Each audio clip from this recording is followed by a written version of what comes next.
Hello, everybody, and welcome to another exciting episode of Main Character Syndrome. I'm your host, Cheesymanfredo, aka Alfredo Morales, and with me here, as always, is my co-host. Say hello, co-host. Hey, hello, Julian, my Julian. If you've seen me on the internet, I'm sorry. Yeah, please. It's not his fault. It's not his fault. You got canceled. All right. So don't point it out. Damn, I got canceled. I don't know if I can be here.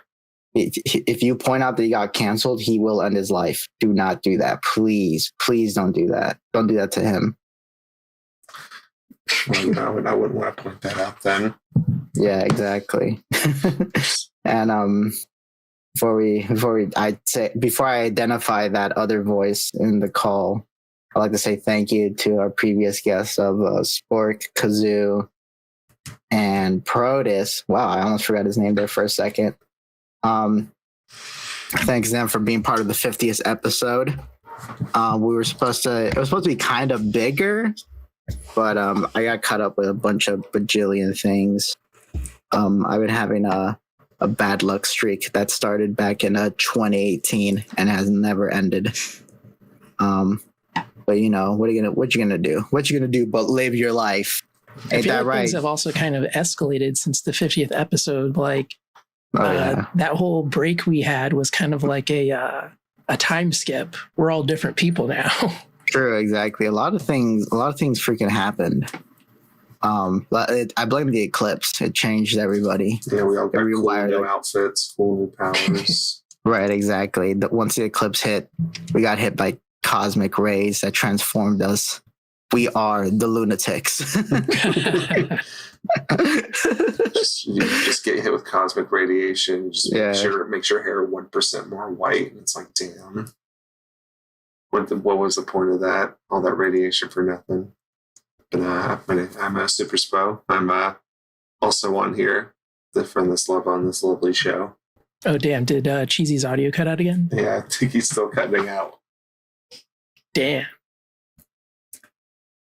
I can't believe Steve Jobs would do this. I can. He's a vengeful man. I've been hearing a lot of that. Apparently, there's a podcast that like airs out all of his dirty laundry. Yeah, I think his ghost haunted their podcast for like 7 days. Okay, I'm freaking back. I don't know what's going on. So, someone's trying to stop this next episode of Main Character Syndrome. It cannot be. Do you have any trolls or any haters by chance that are DDoSing you right now, or that they're sending like 18 billion megabits to your broadband? They're sending psychic waves to disrupt my broadband. Yeah, they're called the Heritage Foundation. They've been destroying my life ever since I was born. Ever since they think that they can ruin me, but they won't. They won't stop me from posting. Yeah, coincidentally, they've been ruining everyone else's lives too. So we're all in this together. I haven't even fucking introduced SuperSpoe over there. That's SuperSpoe, by the way. Yeah, I introduced myself. But yeah, I'm SuperSpoe. Yeah, my longest bad. Cold open ever. Yeah. Yeah, this is the coldest, wettest open imaginable. The coldest, wettest, stickiest, slimiest, damp, human ass opening ever. It's as cold as the villain from the hit film Godzilla vs. Kong: The New Kingdom. True. Whoa, hold up. You can't. Well, hold up. You're talking about fucking Shimu. She's not the villain. She's a victim. She's kind of like Elsa in a way. Yeah, I guess you're right. She's being harassed by that horrid ape, much like Elsa, who was harassed by that horrid red ape. Yeah, her sister in Frozen. Yeah. Exactly. Oh god, I actually did just watch Godzilla X Kong last night, and it was pretty great. I think the opening was like slow, but once we met Baby Kong, I was like, all right, now we're moving. Yeah, I loved Baby Kong. I love they used him as a projectile. That's pretty cool. Real Donkey Kong energy there. I really respect it. Exactly. I was just talking to my partner about how like I'm fine with making the kaijus into superheroes because there's a lot of like baggage that like I don't know, with like Iron Man, he's like an agent of like capital and like government oversight and whatnot, right? So there's a lot of baggage which he comes with, and I mean, you could use that to write a compelling character, but like 9 times out of 10, they don't do that good of a job in the MCU. But with kaiju, it's like, oh, they're big, huge fucking monsters, dude. Like it's cool, you know. Yeah, there's not, you can't really tie an ideology to them because it's just a big, it's like exactly. I mean, that's the kind of like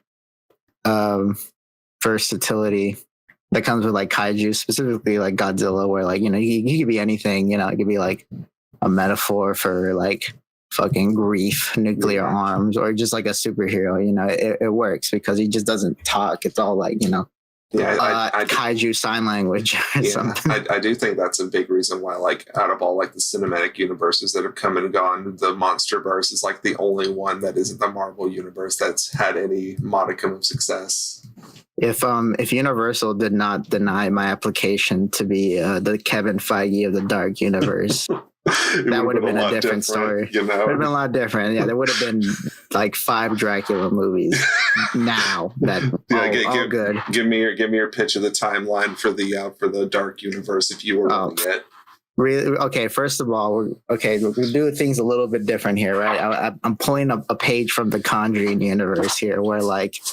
In the Conjuring universe, you have the Warrens, and they have their spooky little ghost museum, and you learn about the lore of the other ghosts, and then if people like those ghosts, those get a movie. I'm thinking you do something like that with, I don't know, you follow like Van Helsing, right? Mm-hmm. Yeah, and in his first movie, like he's like on a fucking mission. I was thinking if they do a Van Helsing movie, the first guy he should fight is like Dr. Frankenstein, so you could have like a doctor versus doctor off, you know? Yeah, right. That works because by introducing Dr. Frankenstein, it's the implication that there's other spookier things going on, right? You know, not just vampires and whatnot, you know, and then Dr. Frankenstein gets a spin-off movie, right? And he gets his own little Frankenstein trilogy or whatnot, right? Van Helsing gets like, what was that? No, I'm just saying, like, yeah, so he faces a Dr. Frankenstein, and then Frankenstein's like, oh, there's so many of my creations out there, you have no idea. And then you can have different movies about the different creations. We got the Igor movie. We got the Frankenstein's monster movie. We got Igor movie 2. I was thinking like Van Helsing, like, you know, it's kind of like period PC, you know. So like in the first one, he won't fight Dracula. It did imply that he already fought Dracula before. Right. Mm-hmm. But then we set up Dracula for the sequel. And in the sequel, it's World War II, and the Nazis are working with Dracula. And Dracula is like, we need to open this pyramid because there's an evil vampire mummy in there who's going to destroy the sun, and then vampires are going to rule the world. And Van Helsing's like, I can't let you do that, Dracula. And fucking and the USA is all like, we have a super secret agent who's the Invisible Man. So it's like Invisible Man teams up with Van Helsing, which you know implies a bunch of other shit. Yeah. People like the Invisible Man character. He gets a spin-offs, of course. Absolutely. Right? Yeah, you know. And if people like maybe we could introduce, maybe instead of Dracula, we introduce like Alucard or something. You know, Alucard isn't the public domain, so you can do whatever you want with that character. I always thought Alucard was just Dracula in disguise. I know he's his own separate character in like Castlevania and stuff. You could you could like, as like a title, it's like fine. I think I would want it that like Dracula has like a shitload of kids, you know. Yeah, so that makes sense. Just pick the badass one to be like the kind of like, you know, the teen heartthrob who's like, oh, I'm a vampire, but good, but it's hard because I want to suck blood. Oh, yeah, like, you that's know, compelling. It's a compelling one there. He meets it's relatable. Frankenstein's monster, and it's like, oh yes, I too know my father was a monster, just like you, Frankenstein's monster. Exactly. I was thinking for a Frankenstein sequel, like this Frankenstein is like an outlaw. He's always on the run, like making new creations, and he gets like, you know, hired by all sorts of like crazy people. I was thinking that he escapes like Nazi Germany because he's like Jewish, right? Frankenstein, right? So, absolutely, yeah. You know, he was in the concentration right. camps, and they tried to burn him in the stove. He was like, fire! And then he busts out of the wall, you know. and so he ends up in the sequel. Frankenstein ends up in Japan, and Imperial Japan is all like, you will resurrect this fucking yokai monster we found, and we're gonna use him to win the Pacific.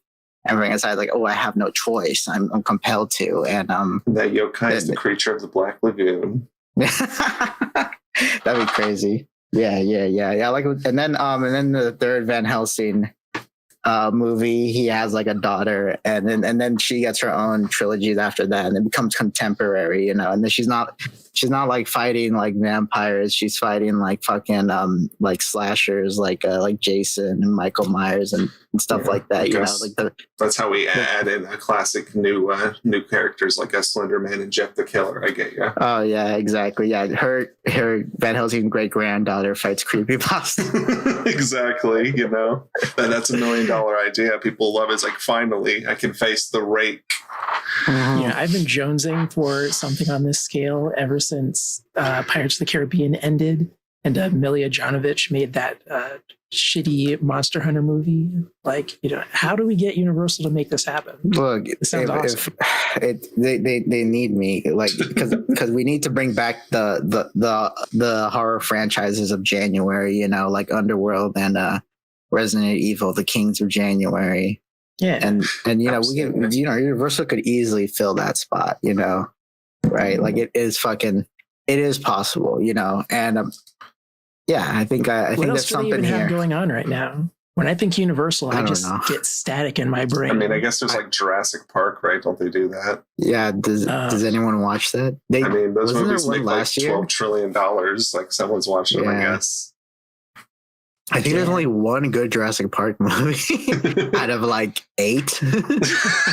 Yeah, I saw like the first Jurassic World, and there's like fucking 4 more, and it's like, man, how many times they letting those damn dinosaurs out? How many times like, okay, well maybe the theme park idea will work now. If everyone's real cool about it, we'll even make a new dinosaur that can remember people's faces.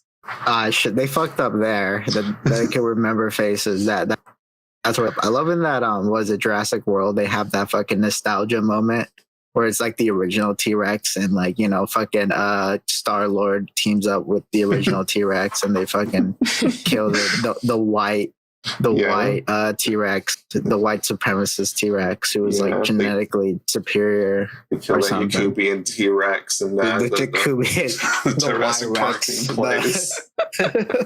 Yakubian Rex. Yeah, Yakubian Rex. That's the next Jurassic Park villain. Oh my god! I fucking back to King Kong, because I'm hoping, I've said this before, I want the next Godzilla X Kong movie's got to be Space Godzilla. Like, they got to fight a space guy. Like, I know King Ghidorah was the space guy, but they got to fight or something, Yeah, I mean, I feel like you kind of done King Ghidorah, you've done Mechagodzilla, and so it's like, what other Godzilla villains are there really? And that's kind of Space Godzilla would be the last one. Yeah, I like the original. Like, I like Scar King. I think it's cool. I think we need like a MonsterVerse fighting game, and you can put Scar-Emu. You can maybe put Baby Kong. Yeah, Baby Kong as an assist. That'd be pretty sick.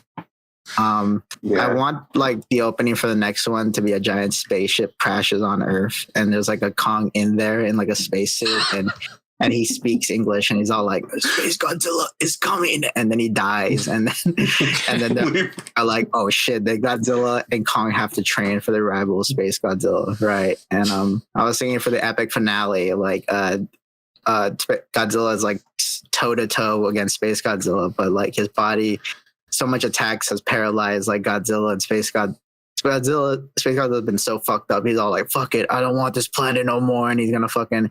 He's gonna shoot a massive attack to destroy the Earth, and Kong is like, fuck, he's gonna destroy the Earth, and Godzilla's like, fuck, I'm paralyzed, I can't shoot my atomic ray at Space Godzilla, and then King Kong's like, "I got you, bud," and he picks up his body and uses Godzilla's body like a gun to shoot Space Godzilla, right? Yeah, I'm loving this.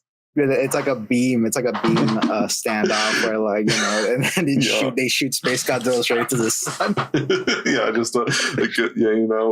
I think the next one definitely needs a beam struggle. If Godzilla's got a cool KO, this is like a parody of when Vegeta first comes to Earth, but then you swerved.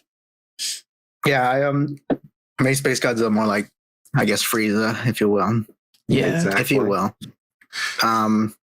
We could do like a cell, like a genetically engineered kaiju. I think there's a lot of directions we could go with this. Yeah, definitely. Like sky's the limit with this with the MonsterVerse. I think this is going to outlast the MCU. Honestly, we're going to be a Godzilla versus Kong 8, where baby Kong has to live up to the Kong mantle of killing things with their bare fists.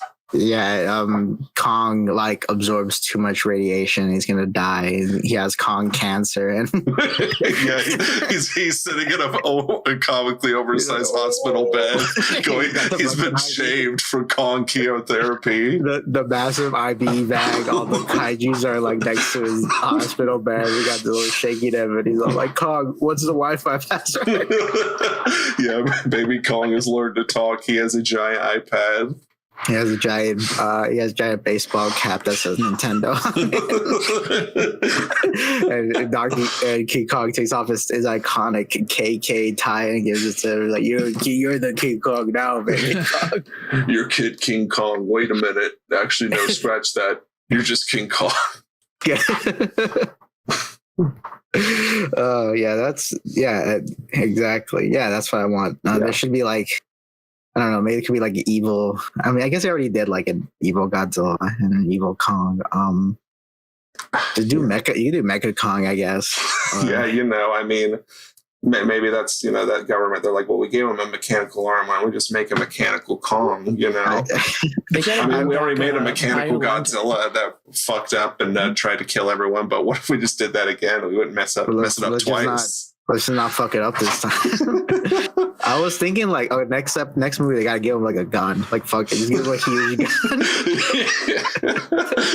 Yeah, the technology just keeps ramping up. He has his little axe, and then like by the end of it, he's just got an assault rifle. I like the logic of like, he got frostbite, and we gotta give him. We had this plan to give him this giant robo arm, and it's like the logic is like, well, you see, if Kong had a robo arm, he would have totally defeated Godzilla in their Hong Kong fight. That was the one thing he lacked. Yeah. If only King Kong could punch him a little harder. What's gotta happen is in the next movie, Kong throws his like axe at like Space Godzilla, but Space Godzilla catches it like the Winter Soldier, right? And people in the audience would be like, "Oh shit! Oh!" So Space Godzilla is built different. We need to double team him. He just fucking snaps it in half, and it's like, damn, no more of his iconic axe. I was kind of hoping Scar King would be a little bit more formidable, because it seemed like Kong could totally fucking take him in that first fight, Yeah, because he just had the big Yakubian demon to coat him in ice. Exactly. Yeah, he was like, I thought Scar King would have been a little bit more formidable, but yeah, for sure. I love that. I like when we went to go see it in the theaters. We were literally the only two people there, because it's like the third week I think these movies have been in theaters, right? So I think the majority of people have already seen it. I mean, if you haven't seen it, if you're a Godzilla fan, you should watch it. It's really fucking good. Yeah, it's a really fun movie. Like I told my partner to take these pictures of me because it's really check these out.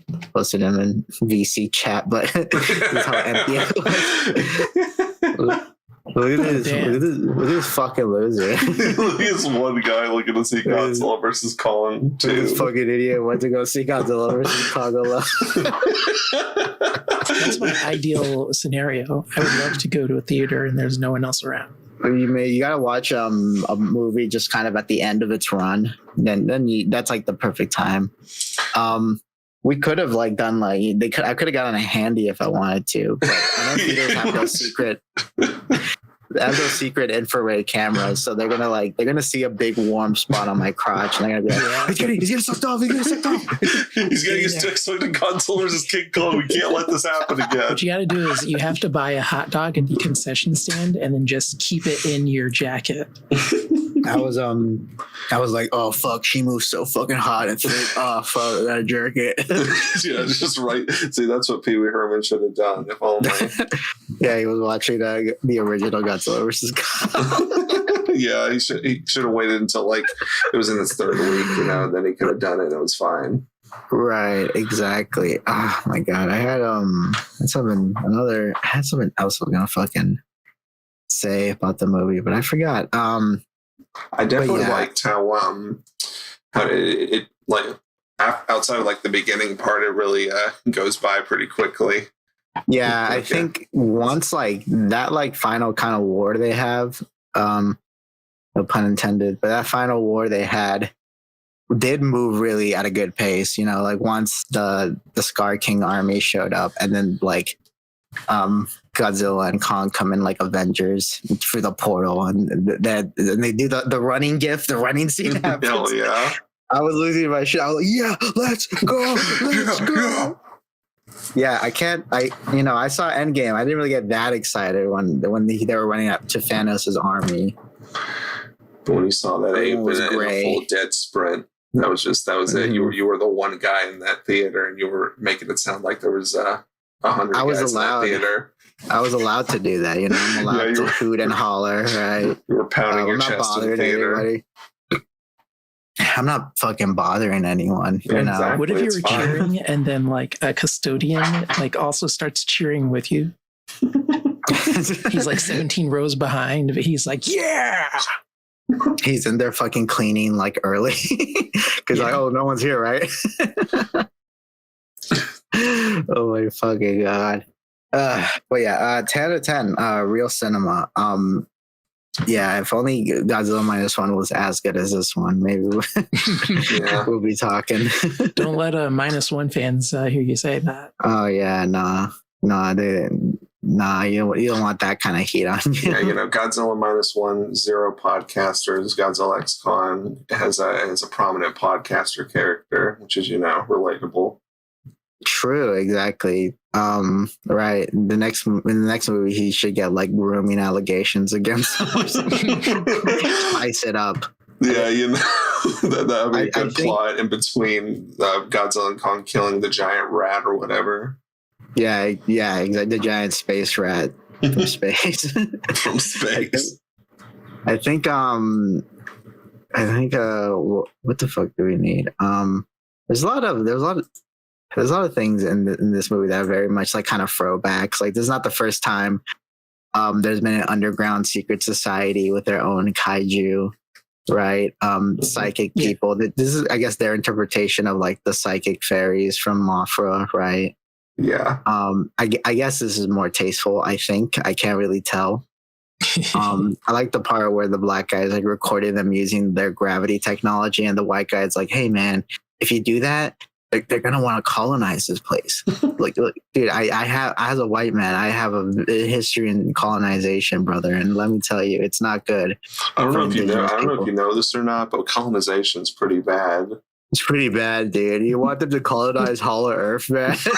Yeah, clearly the only thing stopping them is some podcaster uploading a 240p video to YouTube, and not the car-sized frogs. Yeah, exactly.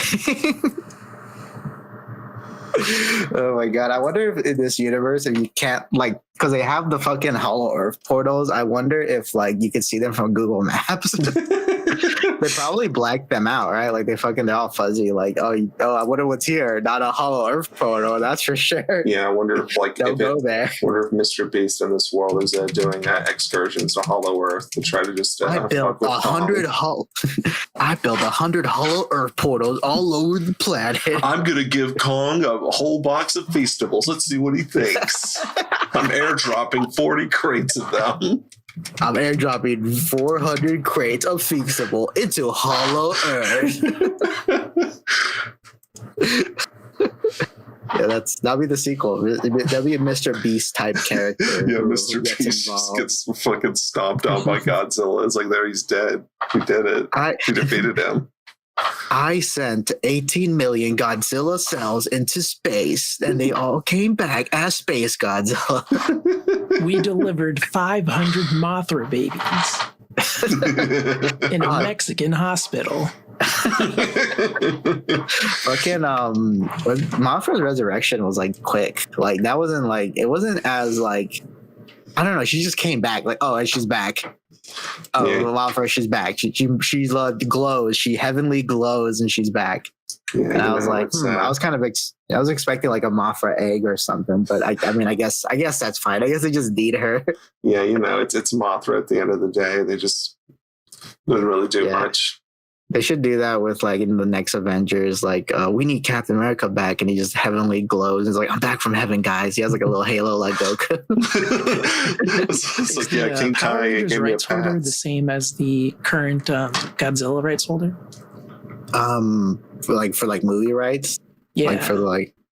Actually, not sure. Hold up. What year did that Power Rangers movie came out? It's like 2017. 1,000,000 years ago. 2017. Yeah. Did you guys there was a tweet that I thought was interesting where it's all like post a movie that came out when you became 18, right? I post the movie Creep. You guys ever seen Creep? No, I don't think so. Creep is pretty good. Creep is pretty good if you think annoying people are super funny, this movie's for you. Because if you do not like annoying people, you're gonna hate this movie. The guy just basically he answers like a Craigslist ad where like a guy wants to just be recorded the whole day, right? And the guy he's recording is like this weird guy who's always like jump scaring him. Right, and he has this whole lie where he's all like, "Oh, my wife is pregnant, and I'm gonna die when the kid is born because I have a type of cancer, so I want there to be like footage of me, right?" But then it turns out that that's not plot twist is not true, right? And he's this weirdo. Yeah. He's just this fucking weirdo that lives out here, right? Mm-hmm. That's kind of not. There's not too much of a plot twist because more crazier shit happens.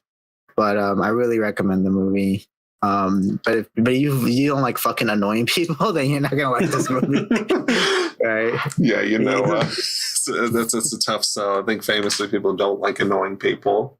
Right, exactly. I think I love annoying people, so I'm good. Fuck. Okay, I guess it was distributed by Lionsgate production company Lionsgate. No, I think Godzilla is like Legendary Pictures. Yeah. And Lionsgate is like it's something else. They need to Lionsgate just does whatever. 2017. Yeah, that was like 7 years ago. Yeah, that's crazy. I've never seen that movie. It didn't really look that good, to be honest. I did not like how the costumes look. Yeah, I've never really watched morphin suits. Yeah, they look all like fleshy. And the little purple crystal that's on their chest is very like I don't like that. Kind of mismatches like the rest of the suit. I'm making complaints that motherfuckers were making back when this image first came out. So nothing fucking new, really. Oh, wow, those look more mechanical than I imagined in my mind's eye. I was envisioning something more organic looking. I was thinking like sort of the MCU sort of suit design where it's like Kevlar and spandex and stuff. But yeah, that's a different one I was expecting. I was thinking about how to like make this into a tweet, but it might be too dangerous of a tweet because it's going to be like, in like 10 years, there's going to be like people who grew up on this kind of style of superhero outfits being nostalgic for these kind of like being nostalgic for the Kevlar suits, Oh yeah, absolutely. Like, you guys gotta admit, fucking Ant-Man suit looked way fucking better in the Quantum Mania, dude. Like, you gotta admit, like, can we all stop pretending that this doesn't look cool? I kind of get where those people are coming from, though. Like, whenever I reread New X-Men, I'm like, wow, these costumes are awesome. Reread New X-Men?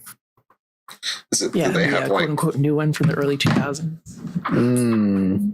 Oh, is that, I guess they have it, keep it similar to like the movies where they're all just wearing the same kind of leather. Yeah. Mm-hmm. Oh my God. The fuck, I typed in Quantum Mania. Why did I do that? Ant-Man suit. Oh wait, Ant-Man suit. I typed in Quantum Realm. I meant to type Quantum Mania. I fucking hate that title because it's not manic at all. The movie is very straightforward, actually. It's very mundane, Yeah, what a fucking like that's like a kid if you named your kid Hawk and he just turned into like an accountant or something, It's like boring as fuck.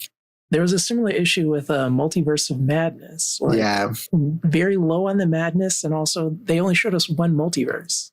He went like he had that eyeball grow on his forehead, and he's like, "Oh no, the madness, the multiverse of madness has hit him." But then he's fighting the next scene, and the next scene he's just walking down the street, like, "Oh, I might have just overreacted a little." Yeah, just with a third eye, casually. Oh, embarrassing! I overreacted a little there. Oopsie. Awkward taco. Hey, I know I left 16 messages on your answering machine, but it was nothing. Don't call back. You remember when I said that I died? Oh, well, it was just the multiverse of madness. I'm sorry. Yeah, I saw like the X-Men and shit. That's pretty cool. I went to a Subway without a mask, and I contracted multiverse of madness. My bad. Yeah, it turned out their Chipotle chicken was contaminated. I don't know what they're putting in that thing, but that can't be legal. Right. Exactly. Okay, boom. This is like, yeah, kids are going to be nostalgic for this kind of suit right here. Yeah, you know, that the real the iPad generation babies coming up, the Gen Alphas are here, and they're coming of age. You know, they're thinking about all the great content that they watched. Right, exactly. I kind of don't like what do any of these lines do? What the fuck do the red lines do? Like, I don't fucking. It makes them more ant-like. Is it? Do ants have a lot of lines? Maybe I don't look at ants too closely. Yeah, it's hard to look closely at them. They're pretty ugly. Mm-hmm. Maybe it's a design thing. Like, maybe without the lines, he doesn't look as slender masculine. Slender masculine. That could be it. I wonder if I wish what kind of sucks is that you can never really get a straightforward answer from concept artists because they don't want to talk shit about like the people that hire them, right? So they could be like, yeah, the fucking producer told me to fucking add up a little bit more lines to that shit, and I don't want to shit talk him because that guy gets me jobs, you know. So it's fucking you can't ever get like a straightforward answer. You can only get it like years later when they just don't give a shit no more, you know. When sort of the sort of hype for that dies down, and then you can be like, okay, in retrospect, all these lines and pads and stuff were kind of weird. Reminds me of a live stream I watched with what was his name? The Invader Zim guy. Jonan Vasquez. Yeah, Jonan Vasquez had Jorge Gutierrez on his show, and Jonan wanted to like talk shit about Netflix, but then his guest was like, "Oh no, I'm not going to do that. I like having a job." I would agree with Jonan's. Oh, please, Netflix masters, do not harm me. Oh no, listen, we're all just fun in here, all right? I just want to keep my job, Jonan. Don't do this to me, man. Jonan, you betrayed me. Oh my god! So fucking just atrocious ass suits. This is probably the first and ever time I'm ever going to mention this person on this podcast, but y'all looked into the JoJo Siwa stuff that's going on. Oh yeah, oh boy, have I? Why are they? Little known fact: I've been into JoJo Siwa since probably 2019, just passively, semi-ironically. Damn, I didn't it's know you very about interesting that. to see all the stuff that she does. Well, she's currently in her bad girl phase because she's like child star. She's doing the thing, you know, it's all routine now. The child star musician is like, I'm doing the adult mature thing, and she's like, I invented a new genre called gay pop, and it's like, in my opinion, all pop is gay. So yeah, come on now, nothing really fucking changed. Gay pop? You mean wet water, dude? What are you talking about? Right, exactly. And her bad girl look is this fucking like Gene Simmons ass. Yeah, I was going to say it's a real Kiss like look. Yeah, it's I don't know. She looks like a stand user. I like how her soul patch goes all the way down to her soul. Right, just like dribbling down. That's the real soul patch. It's so funny how like it's those things that when they become contemporary, you're all like, yeah, nah, dude, that this isn't really that badass or cool. Like if you just look at the shit that like Kiss is wearing, it's very much like, yeah, this is like, how old are dads now? Like 50 or 60 now. Yeah. And they're like, yeah, this was badass and cool, this shit. And it's like, no, this is kind of gay. This is like, there's this like kind of thing with like, I think it's the almost resemblance to like corpse paint that Gene Simmons wears that you might think they're hardcore, like a death metal almost. Band or something. Mm-hmm. But no, all it is kind of like they're a glam rock band with like a spooky aesthetic, you know, right? Yeah. Or like it's a weird kind of like, because all of them are like these weird like, yeah, we wear like black and we're like these cosmic like rock star type guys, right? You know, and they're like He-Man characters almost. Yeah, exactly. You know, and I mean, I guess this was cool for motherfuckers back then. Yeah, you know, I mean, it's an iconic look. I mean, it's a look. Yeah, think about all the time. It's an iconic look, but this isn't like the direction you would want to go for today. Like you want to come off as a bad girl. I mean, say what you want for Miley Cyrus. Yeah, I think it was super bad when her no ass having was twerking. I think, yeah, that's bad. You're right. Yeah, she did look like raw chicken, unfortunately, but you know. I listened to JoJo Siwa's Karma song. It's so generic as shit, dude. I'm not gonna lie. I think Wrecking Ball sounds way better. You know, it came in as a wrecking ball. Yeah, you know, I'll say that. It's a catch. It's an earworm for sure. I guess I've never really listened to JoJo Siwa's music. Yeah, you don't really got to. We got the JoJo Siwa expert in here with Julian. Oh, very nice. Well, what are your give us an album tier list right now? Yeah, rank every album now. Oh man. Next year's my high school reunion. I'm thinking that I really hope they play Gundam Style at my high school reunion. That'd be pretty cool. I think you should go in Kiss makeup. Oh, that would be period appropriate. I'll go dress up like Psy, dude. I mean, like, where's the Gangnam Style at, guys? And then, you know what? I'll even pretend that I'm not like dressed like him. Like, people be like, "Oh, you're just like Psy." Wait, what? No, I just wear this nice suit. I just thought it looked good. Yeah, it's like this nice baby blue suit. Just thought I cut my hair in a certain way. I don't know about you guys. Yeah, I don't know about you guys, but as an adult, I like to dress nice, you know? So, I don't know what to tell you. Yeah, fucking look up. The exact suit he was wearing was like it was like a blue one. Yeah, it was like a baby blue suit. Yeah, like a pink tie. Yeah, that's how I'm gonna come in. Like even with the glasses. Oh yeah. I even style my hair like him too, and I am getting like chubbier cheeks, so I could pull this off by next year. Yeah, I think you could. Yeah, and you know, who's going to step up to you and be like, "Hey, you look just like the Gangnam Style guy." No one knows. Right, and I'm going to be like, "Huh? No, yeah, no, never heard of that." Gangnam Style. Gangnam Style? That's a long. French? Or the person that points out that he looks like Psy, how brave is that person on a scale of 1 to 10? I'll say this: I was pretty chill in high school, so I don't think anyone's gonna be freaked out by like, "Oh, don't point out that Cheesy looks like Gangnam Style, man.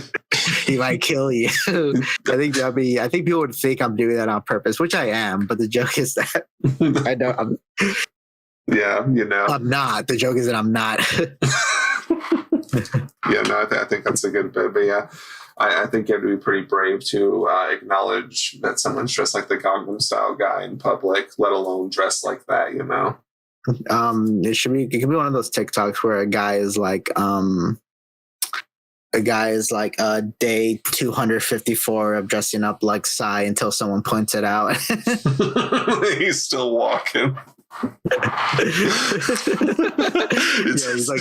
He's having a regular day. He's like a guy that just wears the same suit, but no one. He lives in a small enough town. No one fucking knows anything. Yeah, it's like the town from Footloose, but for Gangnam Style. Yeah. Oh, yes. They should remake Footloose, but it should be Psy. You know, I think that'd be really cool. Yeah. Okay. I'm gonna. Oh, like he goes around his city trying to get people to do the Harlem Shake. Or you do the Gundam Style. Yeah, right? Like that. Come on now.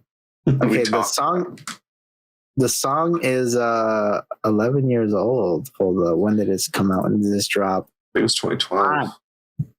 Oh yeah, you're right. 2012. Damn. Yeah. It was a very Obama core song. Yeah, I remember it specifically because the website College Humor did a parody of it with Obama and Romney because that was the election year. Obama style. Yeah, exactly. It's like, damn, this is the Obama best style. video ever. this will heal our country. Imagine the friend you haven't seen in a long, long time. He's all like, yo, Bo, have you seen this funny ass video? He shows you Obama side. That's super funny, man. You remember Robbie? Like, just look at him and be like, this guy's definitely been thawed out of an iceberg, but I'm not going to say anything, Right, exactly. Right. Fucking I'm double. Okay, cool. Avengers came out that same year too. Yep, the first one. You can't type in first Avenger movie into Google because then the first Captain America movie pops up because it has the word first Avenger in its title. Yeah, that's right. So lame. Yeah, there's nothing much you could do about that. When's the second Avenger movie coming out? We're working on it. That could have been trying to think of a movie. I guess maybe the next Captain America movie with Captain Falcon. It'll be Captain Falcon, the second Avenger. Right.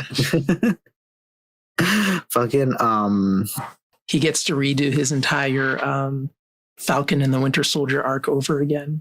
Right, exactly. Because no one saw the show, so they could do that. No one's gonna notice. Yeah, I feel like Disney could definitely just repackage all of their TV shows into movies and release them as new movies, and no one would know because you can no cut so much fat out of the Loki show and just present that as a movie as is. Yeah, exactly. It'd be a genius idea. I think someone should do that. What was it gonna fucking? Was it Avengers? I had something. Okay, you know what? I totally forgot. I guess I'll go into this other funny thing I saw online. But a couple months ago, I guess you could say I have a crush on someone. Yeah. No, but there's this guy. There's this guy. Do you remember the guy who did that Twitter thread that was like his take on Starship Troopers, and he hella missed the point. Yeah. Right. Yeah. So that guy, his name is Isaac Young, and I'm a fan of his because he's like a conservative, he's like a right wing Christian, but I just love the way he thinks because it's super funny to me. Right. After like reading that thread, I went to his Substack and I read through several of his articles, and I'm doing a Google Doc where I'm like just mapping out like all the interesting things he says in his articles because I think he paints like a particular kind of picture, Yeah. And recently he tweeted out, he was talking about Berserk, and he was saying his thing that like he likes Berserk, right? But his thing that always bothered him is like, why doesn't God intervene? Why doesn't God do anything about this? That's a brave question. You could ask that for any kind of series, really. Like, come on now. Why? You're reading One Piece. It's like, where's God in all this? Come on now. I think he should intervene with some of this. Yeah, God should do something about this, right? Yeah. Like, the Alchemist, and you realize, hey, wait a minute, where's God? You're watching Ghost Rider and you'll be like, where the fuck is God, dude? He would not let this slide, and he would not allow this to happen. Father, the Son, the Holy Spirit, they would not let this slide, all right? I don't care who you are. Yeah, exactly. Like, what are they trying to imply? That God just lets bad things happen? That seems a little unrealistic, dude. that is what are some other types of articles he writes? I guess weird opinions he has. God, I'm gonna pull up the Google Docs for it. I haven't read through all the articles. I am going to, and I'm probably just gonna fucking like bite the bullet and read one of his like short stories, right? Because he's a writer. Oh boy. But I think something kind of interesting, I've said this before, is that he has a catchphrase. Yeah. And it's really epic. His catchphrase is the good, the true, and the beautiful. That's his catchphrase. That's right? Heartwarming. And what he's trying to say is that you can only make art or fiction if you do all those things, right? Like if your art or like work of media or whatever does not encapsulate those things, then it's not even like worthwhile, you know? Right. And that's the problem with leftist art, is that it doesn't do those things, you know? That's not good, right. True, or beautiful. Right. Exactly. It's not good, true, or beautiful. Right. And I think that's fucking awesome. Yeah, it's pretty cool. I feel like Godzilla versus Kong really gets all that. It's good, you know. I think it's true. good. It's all beautiful. I think when Mothra is a very beautiful creature, if I do say so myself, you know. I think anyone would agree with that.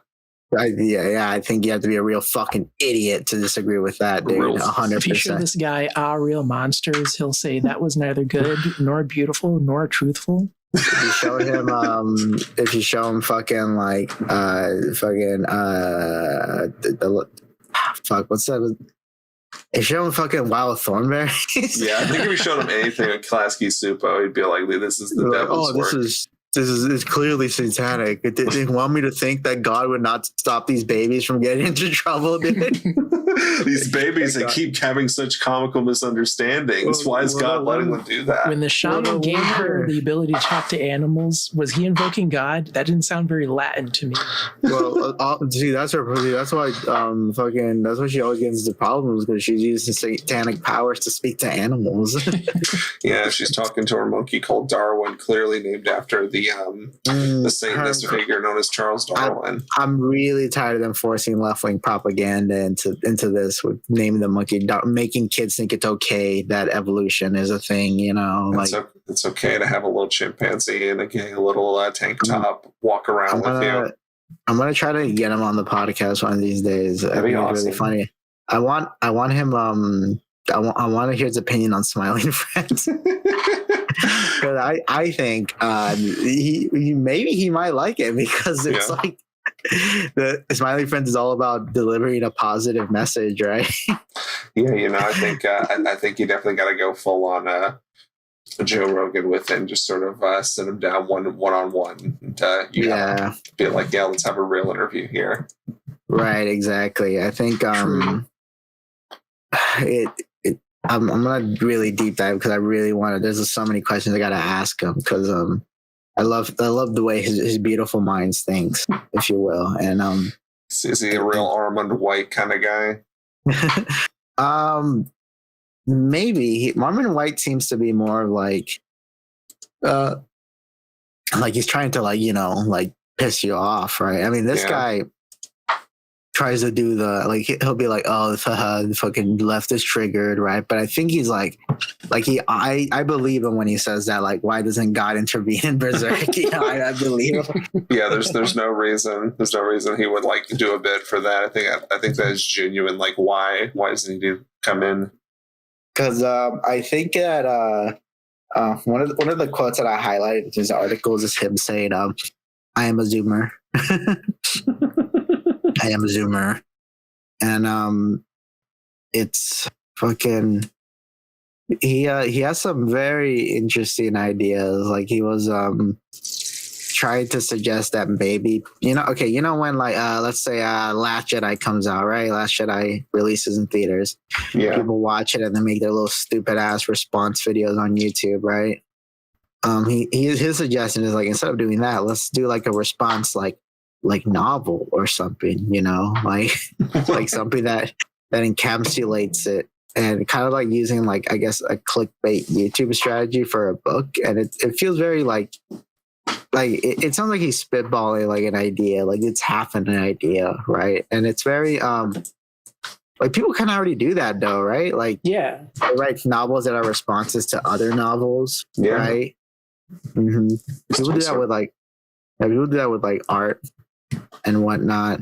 Yeah, so it used to be the way that 4 dozen Twilight responses. Yeah, that used to be sort of the way people got their grievances out about a piece of media. You can make a comment or a video, so you just had to like write an article or a book or whatever to be like, here's what I think about this popular thing. What's kind of funny is, like, the song Sweet Home Alabama is like a response to another song. Oh, I forget the original song, but the original song was talking about, like, why haven't we given the reparations to Black people yet? Like, we need to do that. And Sweet Home Alabama was like, dude, fuck you. Alabama is epic and bass, dude. Fuck you. you're a little bitch. Okay, fuck you and black people. Well, they don't say that in Alabama, but it's implied. Well, now it's just known as the incest anthem, so Right, exactly. I can't believe they made Sweet Home Alabama woke.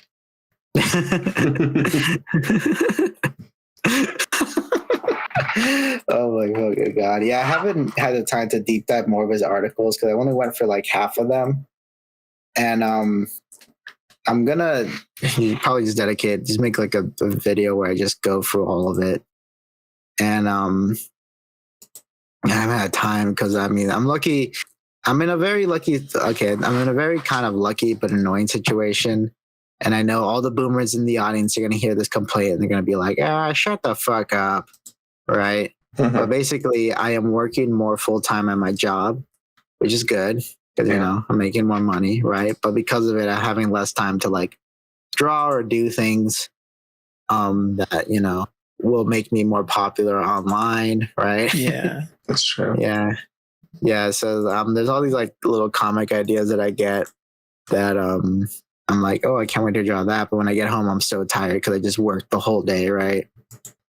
And it's been kind of annoying. I've been like back then on several ideas that I have. And I think I've already reposted all my good comics to Twitter. Yeah. Right. Because I was doing that in the meantime. Yeah. I did become bigger recently. I was originally at 14.6K, but I went down to 14.5K a couple of days ago. Yeah, Twitter has a lot Must have of been all bots the which just Elon get bots. deleted and stuff. Right. Yeah, that's what I heard. It's probably all the bots. I'm not at SuperSpoe numbers. Well, you've been popping off though. You've been doing it, been hitting it big. I have been popping off. I need to draw more large women, like SuperSpoe does. That may increase things. I can't say whether it will or not. So we'll wait it out. Look at this son of a bitch. He's trying to keep the secrets to himself. He's all like, maybe try to skinny women instead. Yeah, maybe don't do that. Large women are kind of my thing, Cheesy, and yeah, I kind of have the trademark on that actually. Sorry, kind of my fucking turf, Cheesy. So step the fuck off, bro. Yeah, back off. Fucking about, or else I'll bash you off this mountain with my big distended gut. I'll like that fucking like Mario Party mini game where you're rolling on the ball on the ice, but you're just huge. What if there was a round technology stomach that could be used to like trademark character traits? Like after they make AI illegal, that's all it can be used for. That's going to be like creating an OC, and then you register your OC, and the AI checks to make sure no one else is like drawing a pair of breasts the same way you do. It's like Minority Report, but like, for DeviantArt, right? Yeah. Like, this guy copyrighted Big Titty King Ghidorah, so you can't draw it. And then, once they censor you do that they come to your house and they shoot you. I think that's fair in a just society. I feel like people would support that. They do it all the time on TikTok, apparently. This guy draws hair the same way I do. Oh yeah, that's all like minors though. That's like little kids being like, he draws Asian people the same way I draw Asian people, and he's ripping me off. And it's like, dude, who cares, dude? Who fucking cares? But the thing is, I don't get involved in all that because that's just little kids like screaming at each other. Yeah, I try my best to avoid looking at 14-year-olds' opinions. Right, exactly, and it's super hard to do that nowadays. Yeah, I can never tell if it's a 14-year-old's opinion or not. Yeah, I guess. Well, I guess just in general, try to avoid stupid opinions unless you're so mad you got to yell and scream, right? Then that in that case it's okay, right? Yeah, that's content, Right, true. I had an idea for a commission scheme where like if someone's like, do you draw like pregnant fetish, right? Like you charge it as like two characters instead of like a pregnancy because like, the baby in the stomach counts as the second character, bro. So I got to charge you extra for that. Yeah, all those pro-life commissioners being like, yeah, that does count as another person because that's what I see it as. Yeah, because I'm pro-life. So you have to change it to be like, oh, did I say pregnant? I meant like her stomach is just filled with cum. Yeah, she just swallowed a whole watermelon, you see. Right, and then he just snaps his fingers like, darn. Oh, then another one. They used the loophole. They used the cum belly loophole. The cum belly loophole. They found my devious trick out. Darn, they saw through it and they used the cum belly loophole technique. I can't fight it legally. It's in a court of law. Yeah, Twitter police won't like be on my side on this. Although a lot of platforms are becoming like sex negative, so you couldn't have it be she's full of cum. You'd have to make it like, oh, she's full of Orbeez or something. Yeah. I feel like making a platform sex negative is only going to lead to more bizarre fetishes and stuff. That's sort of how DeviantArt became what it was. Where it's like, well, I guess I can't draw someone getting fucked, so I guess I'll just draw someone turning into a pool toy. That's the only other alternative. Oh wow, new teaser for Joker 2 just dropped, and it's just him in the rain like laughing. And it's that's cool. Movie of the year? Year. Whoa, full trailer tonight is what the text said. Like, oh, tonight we're getting the full fucking trailer. Hell yeah. Oh, I hate that. I hate promos for the promo. Yeah, it lets you know trailer starts now. It's like, thanks, if I clicked on the video. Trailer starts at the end after these ads. And it's not moving in this post that I posted, but he's like laughing. He's laughing about crime because it's super funny. Yeah, he's usually crime's not something you laugh about, but you see the Joker's kind of a twisted individual. The Joker is kind of like fucked up, and this is kind of why he's the best supervillain in the world. He's kind of sick and twisted, honestly. In the mind. I'm more of a fan of Lex Luthor lately. What do you like about Lex Luthor that makes you I like how he sees himself as virtuous, even though he is like a war profiteer and stuff like that. He also sees Metropolis as a character, but it's not like a character he has a sort of mutual respect with. He thinks he owns Metropolis. I think him clashing with Superman in that aspect is interesting to me. I like there was an interpretation that I heard that I really like, where someone's like, Lex Luthor parallels Superman in that the Superman has like, his the secret identity is like Clark Kent, but he actually is Clark Kent, and Superman is the alter ego, right? Right. But with like Lex Luthor, he's like pretending to be this like businessman, but he is secretly just a supervillain, and that's like something that like, that's something that he's like fighting. Yeah. Right. He wants to fool people thinking like, oh, I'm a legitimate businessman. But no, he legitimately is just underneath and wants to be the supervillain that causes mayhem shit. Right. And I think that's kind of interesting because you got to be kind of crazy. You got to be kind of loco to want to fight Superman, Right. Especially with no hair.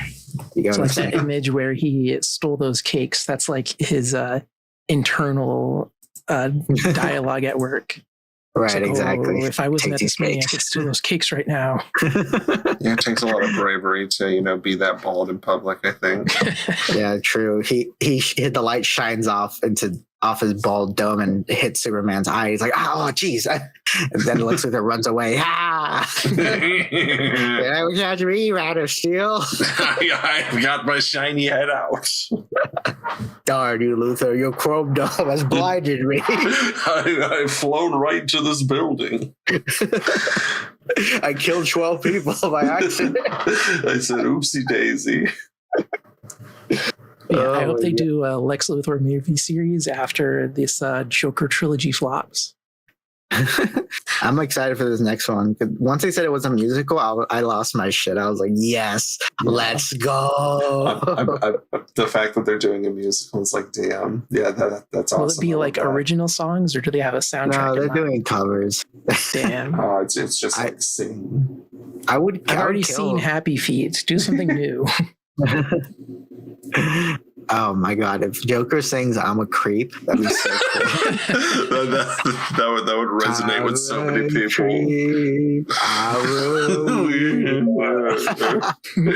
What am I doing here? I am the Joker. I am the Joker. So someone's describing the Joker in like a B story scene. And they're just saying psycho killer. Yeah, he's a psycho killer that you say. Oh, that'd be awesome. All the songs are just him. They're just describing the Joker. every single one. Does one really need to repeat themselves? Proceeds to repeat himself. I want to do a jukebox musical one of these days, but it's gonna be the most like craziest fucking playlist for a jukebox musical.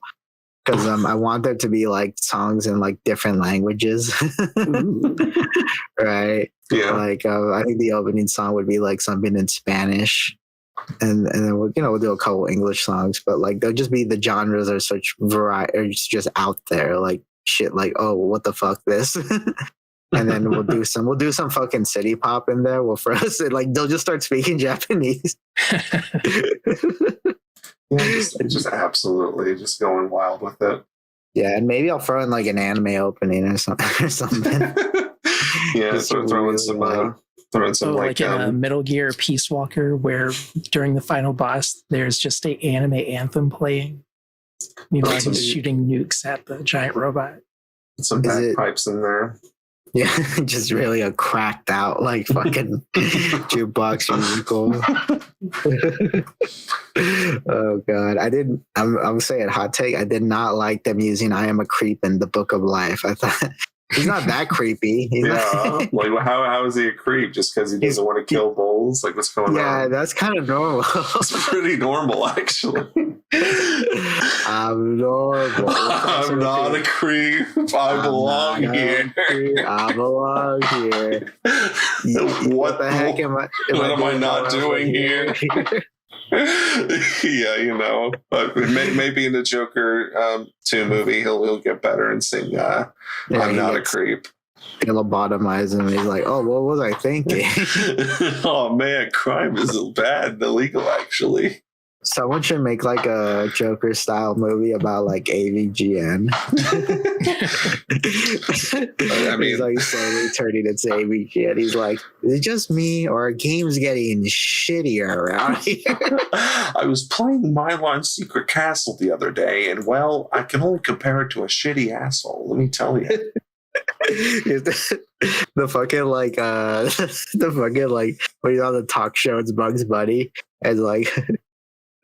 You're a bad person, Bugs. Oh, I'm a bad person. You brought me here to make fun of me. you fucking deserve it. And then he shits on his face. Yeah, that's perfect, And then it's like it's the fucking irate gamers like parrots, and they get shot, and he becomes the irate gamer.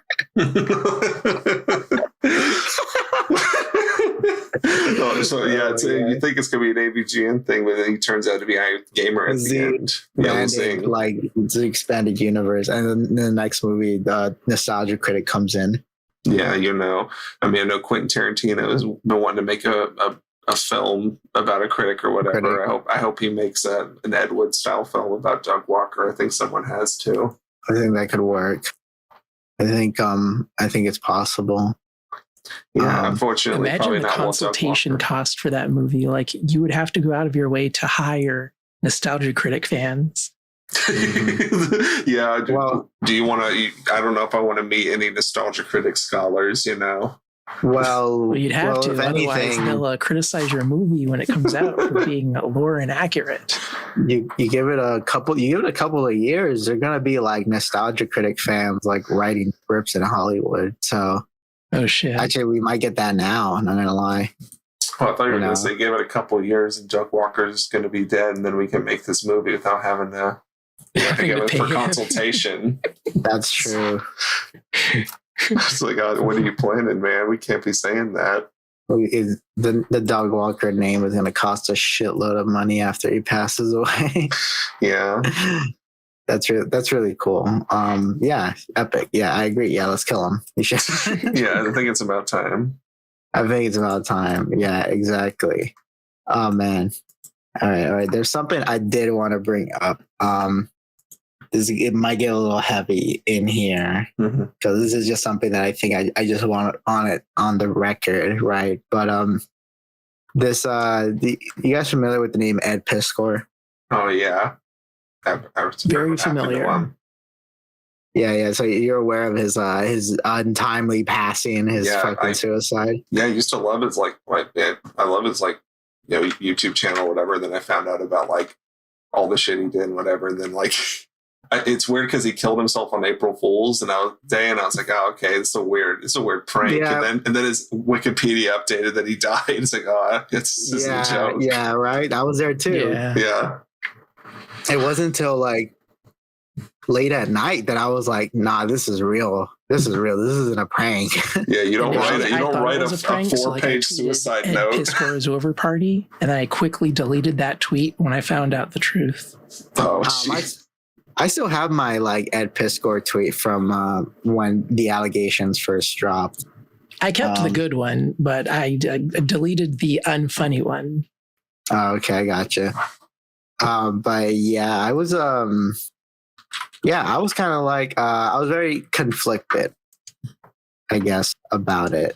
Because like I mean, I'll just say this now that I didn't want him to be fucking dead, right? Yeah. I mean, I don't think he should have killed himself. I don't think I'm gonna say even this. I think everyone who was like shitting on him because of the allegations didn't want to kill him, didn't want him dead.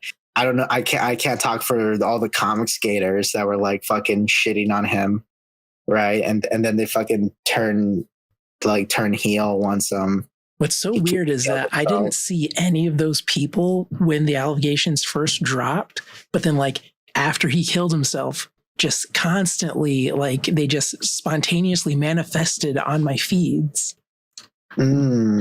Yeah, I mean, you're not part of like I guess comic gator circles. I'm actually like blocked by Eric July. If you guys know who that is. Is he like the Rippaverse guy? You ever heard of the Rippaverse? Oh, Rippaverse, yeah. Yeah, he's like the Rippaverse guy, and he's got me blocked. I don't know what I did. I mean, I don't like him, but I mean, hey, like at least one of them blocks me. Yeah, Stone Toss hasn't blocked me, even though I made that one meme with his face and him talking about if you're a white woman in Japan.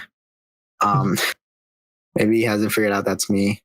Damn. But yeah, like he passed. I was very much conflicted because I didn't want him to die, but I didn't like how vindictive his suicide note was, and I hate that like there's like in his I mean I don't think it's crazy to say that like when he said that internet bullies killed them, I don't believe him. I don't fucking believe that they did that.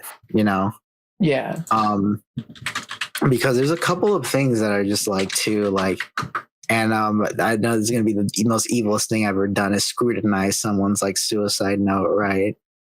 But it's like he said that literally the day after the allegations dropped, he was already writing his will. So he like made that choice like right away, right? Yeah, that is really weird. Yeah, he didn't give it like too many like days to pass to kind of like. Okay, well, like it seemed like people did reach out to him, and I know that like other kind of like sex pesting comics like reached out to him too. So I don't know if like these were the best people to give him advice. Hey, buddy, right. We have a club for guys like us. Right, exactly, and it's interesting because like Ed Piskor has his side of the story. And if he just kind of just did a fucking like like screenshot of the Notes app and just posted that, he probably would have won back a handful of fans, right? Yeah, like that probably. Because I feel like the main crux was like he was messaging underage fans or whatever, but wasn't that like confirmed to be like he didn't know or whatever, and he was definitely doing weird stuff, but it wasn't like as bad as people were saying. It's like he didn't do anything illegal. Yeah, because I mean you probably heard it, but technically it's not illegal to talk to a minor in the state of Philadelphia where the age of consent is 16, right? I mean, the optics of it isn't good, Yeah, once you start bringing up specific states, age of consent things, people are going to start raising an eyebrow. Right, exactly. And, he was like actively trying to get this like minor to come to his place, right? And he had like kind of his defense. I mean, like, as far as we know, I don't know if he apologized to this person or anything, you know. Yeah. And he had later on he did get an accusation of that he tried to like, you know, get some sex out of like another like AFAB artist. Yeah, he like tried he basically like tried to offer, hey, if you you know, suck my dick or whatever, I'll get you an agent or whatever. Just kind of that kind of stuff, which is definitely bad, but it's also like, yeah, the immediate shift to people found out to okay, I guess I'm writing my suicide note is a really drastic one. It's a very and like Ed Piskor has his side of the story with all that, and like, you know, he could have posted that too, you know. Even there's going to be a subset of people who aren't going to believe him, but like, to be honest, those are probably the people who already didn't fuck with him. You know, like he's definitely cultivated kind of brand where it's like I'm sure if he explained his kind of the side of the story, most of the people who are already interested in his work would probably be fine with him. Right, exactly. I mean, I'll say this: when those allegations first dropped, I told myself, well, I ain't gonna get rid of my X-Men Grand Designs. I'm not getting rid of the WYSIWYG, right? Because it's another one of his books. Yeah, I have some of his Red Room books and stuff. And it's like they're really well drawn, you know. Yeah, exactly. I gave one of my siblings the other Grand Design books I have, but I kept Extinction, and I was looking at it like, should I keep this? It's like fine, because like he had a way out, you know, and he had not been as like popular, as famous, even if he stayed alive. Yeah, he probably wouldn't have been, but he would have been alive, you know, and that's way more important. There's even considering the allegations, he could have recovered after maybe like the loss of a year or so. It really makes me wonder if there was something going on behind the scenes and stuff, because obviously like his partner on the YouTube channel kind of like disavowed Jim Rugg. I mean, that was a pretty quick disavowal too. Yeah, which makes me think that like I'm not trying to throw out accusations or anything, but like either like Jim Rugg heard the allegations and he thought to himself, oh, that sounds like Ed, right? Like that sounds like an Ed move, right? And he disavowed as fast as he could. Which makes me think there's probably like more going on. I know that like people have said Ed kind of acts a little bit different than when he's being recorded. You know, I've heard people say that he like says the N-word casually when he's not being recorded, which I'm not so fucking surprised. Yeah, he looks like one of those white guys who do that. Right? Who has not said the N-word in private company cast the first stone. Am I right, ladies? Yeah, you know, that's not a very shocking thing given that his body work.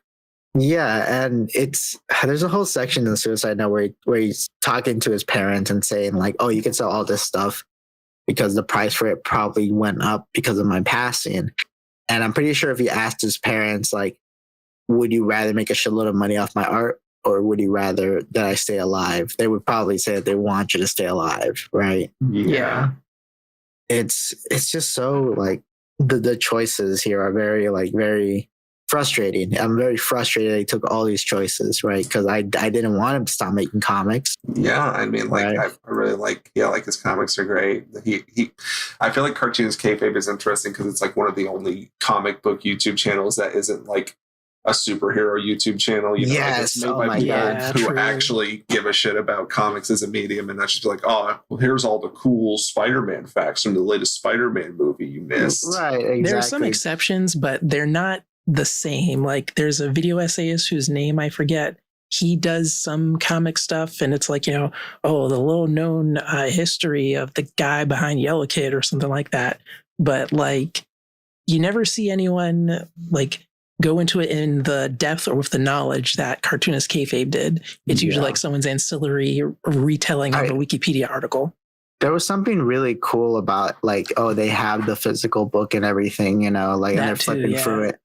And like I've noticed there's other like kind of like Cartoonist Kayfabe clones out there, right? Yeah. So and they kind of started a certain kind of like, I mean, there's probably other people doing this, but like that kind of like style, you know? Yeah, definitely. And a lot more popping up once, you know, the news kind of dropped. And that is cool to see because like I think it's a very unique style that can, you know, it really makes you get the physicality of the book and all that kind kind of stuff?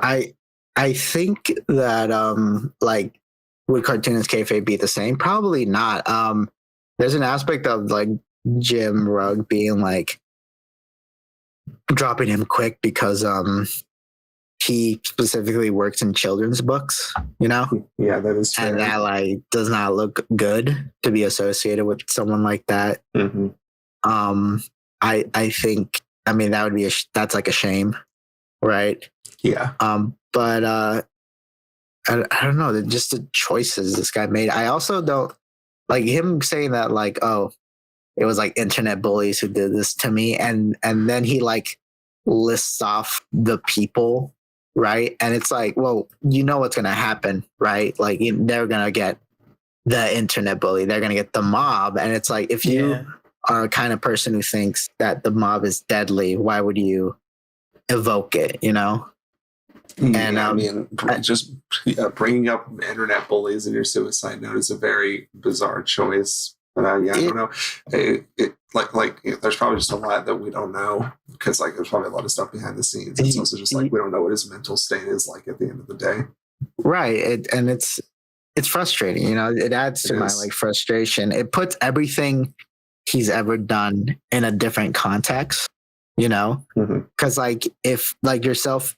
Because it feels like what's the biggest thing that's going to be damaged out of all of this is like your image, right? Yeah, like, that's like the biggest thing that's like damaged out of this whole situation. And was that enough to not be worth living? You know? Yeah, I mean, I guess it's one of those things where it's like, you know, he's clearly a big name in like comics, which you know is already a niche group. Which is why, like, you know, he wasn't the most popular guy, but it's clearly he knew a lot of people because they would get interviews from all sorts of people on the GG channel and stuff. So, I mean, I guess it's just like any amount of like bad word of mouth in that sort of realm, especially if you're like an independent publisher, could be like, oh, fuck, this is it. And then, you know, maybe they have drastic thoughts that go too far and stuff like that happens. I just like, I think a thing that still got me hung up is that like there's a lot of guys who have done worse who are still like working today, you know, who still like have people backing them up, you know.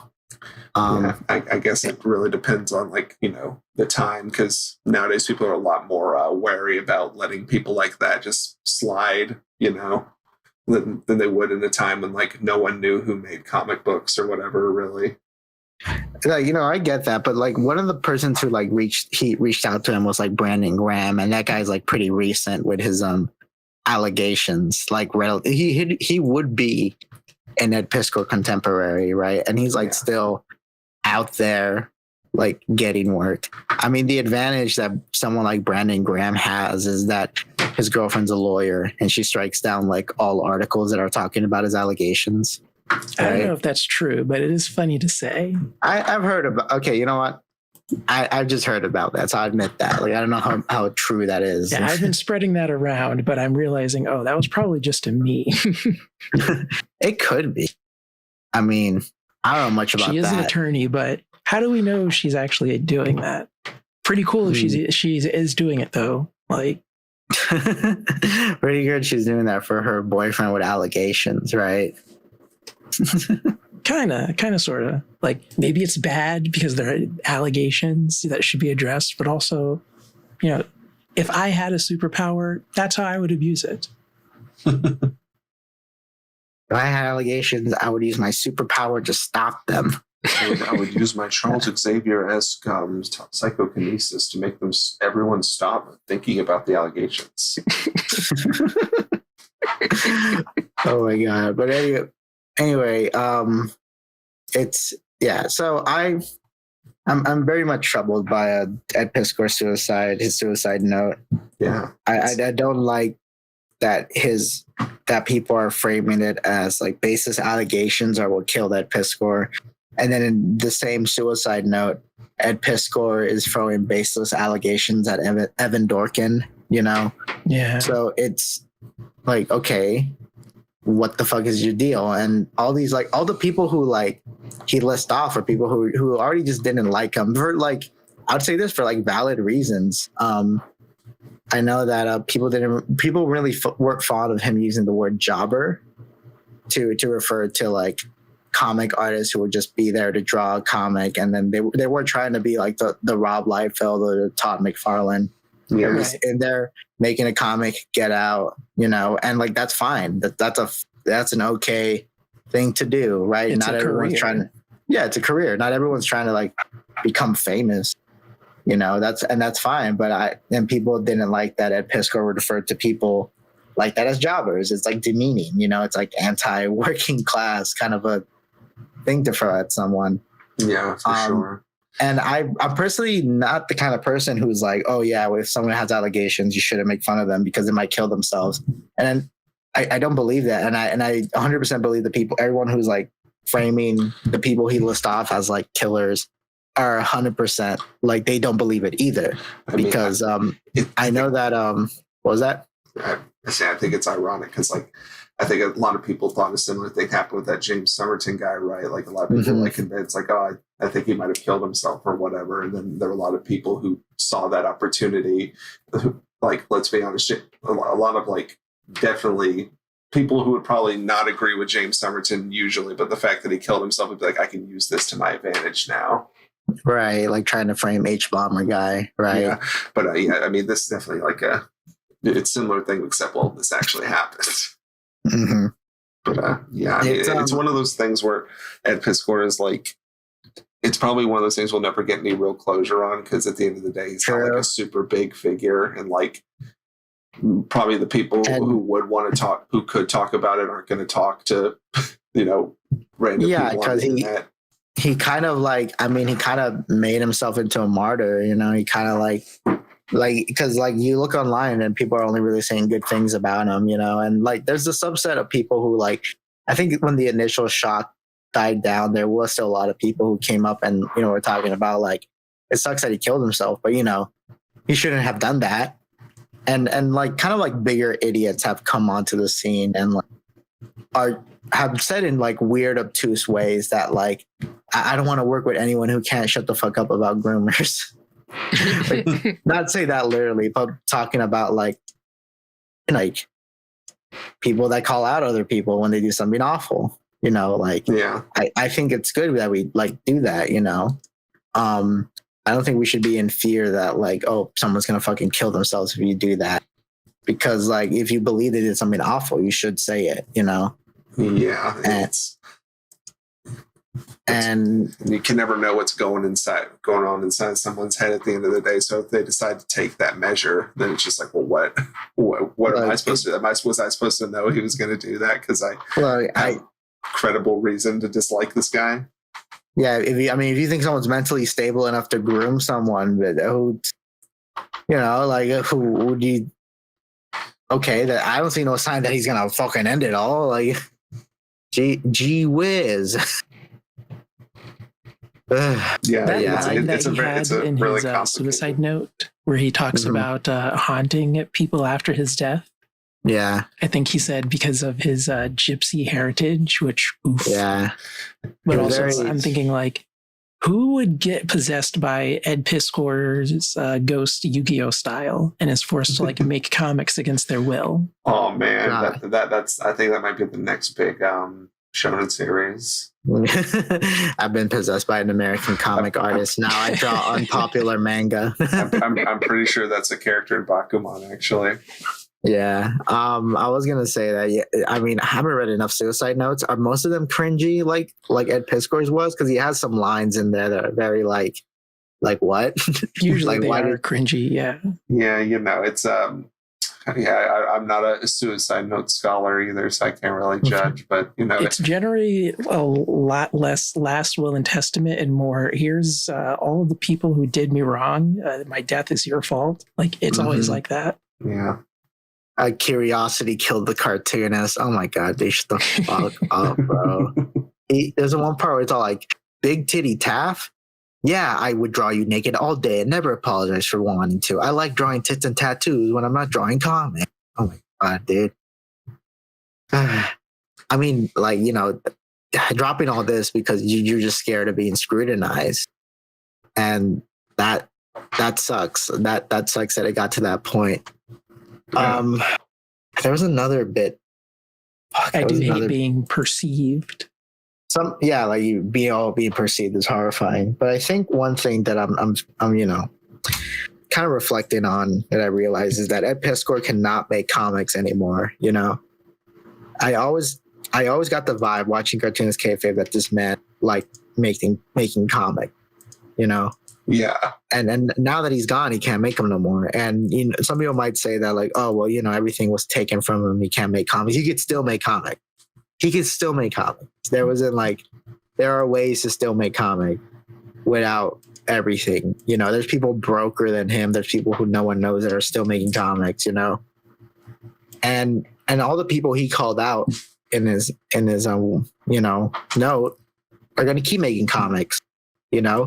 Are people going to be angry at them? Yeah, sure, but they're going to still be making comics. Yeah, half of the people named in that article I didn't even know about, but I do now. So thanks, Ed. Question mark.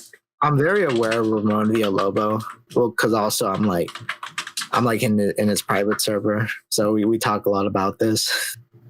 But nice. And I was aware of like his problems that he had with Ed Piskor, but I know for a fact he wouldn't want him fucking dead. Yeah. And I think all of his criticisms were like valid, because he didn't like Ed Piskor's art, he didn't like Ed Piskor's attitude. I think that's valid. I think like fuck. I'll say this: like if you just hate someone because like you wanting someone dead and just hating someone for no fucking legitimate reason, are two different things. Yeah, I mean, it's one of those things where it's like everyone probably has someone that they're just like think is annoying or don't really like too much, but you can't really take that as oh well, I'm going to kill myself now and this is your fault. It's like what? Look, there's some super very popular artists out there that I think would be better off if they were dead. I won't say any names, but I mean, you've already said that to me. I know what you want. You said you wanted me rotting in the casket. I get it. I understand. Yeah, I did. Yeah, he finally gets the message. Yeah, you said you wanted me green and under the earth. I didn't know what that meant until now. Yeah, you're tired of all those images I sent of you, like. Yeah, I hate Ben Garrison, but I wouldn't want to see him dead. Ben Garrison is too funny. I think he should stay alive. There's some guys out there that are probably better off if they were gone. Not gonna say any names. Not gonna say any like white. One artist particular, Adolf Hitler. I don't know about that guy. He seems a bit like a. He seems a bit off. Dude. Yeah, maybe he's got a bad vibe to him, Maybe a white passing, Mexican with a German name. Maybe it's no longer on the internet. Who? Oh shit! Oh, Pregnocchio. Oh damn! Not Pregnocchio. You don't know about Pregnocchio, Spell? I'm aware of Pregnocchio. Yeah, I'm aware. You don't think I don't know about Pregnocchio? Yeah, you guys are in the same line of business. Yeah, he was like a brother to me. Pregnocchio was like a brother to me. It's like a brother. And you took him away. The woke mob, they took Pregnocchio away. They couldn't handle him. You fucking took away, you fucking piece of shit. Pregnocchio was just living his life and you took it all. He was innocent, goddammit. He was so innocent. Yeah, I'm sorry. I'm just listing the names of all the people I'm going to name in my suicide note. Yeah, SuperSpoe is one of them. Yeah, Ben Garrison, SuperSpoe, the creator of Pregnocchio. They'll be there in like big double parentheses because I don't know their name. Don't toss. All the names. All the ones who wronged me. Yeah, exactly. Right. Rocco Bodie. Rocco Bodie, yeah. Yeah, I'm putting Rocco Bodie on mine too.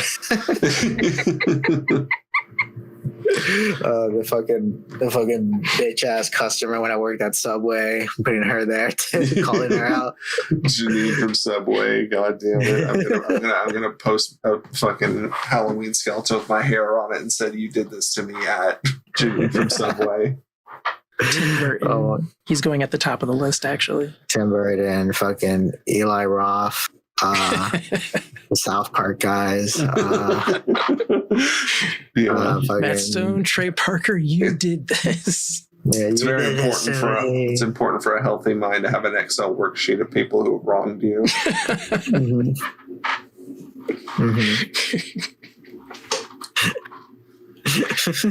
Mine is like 12 pages right now.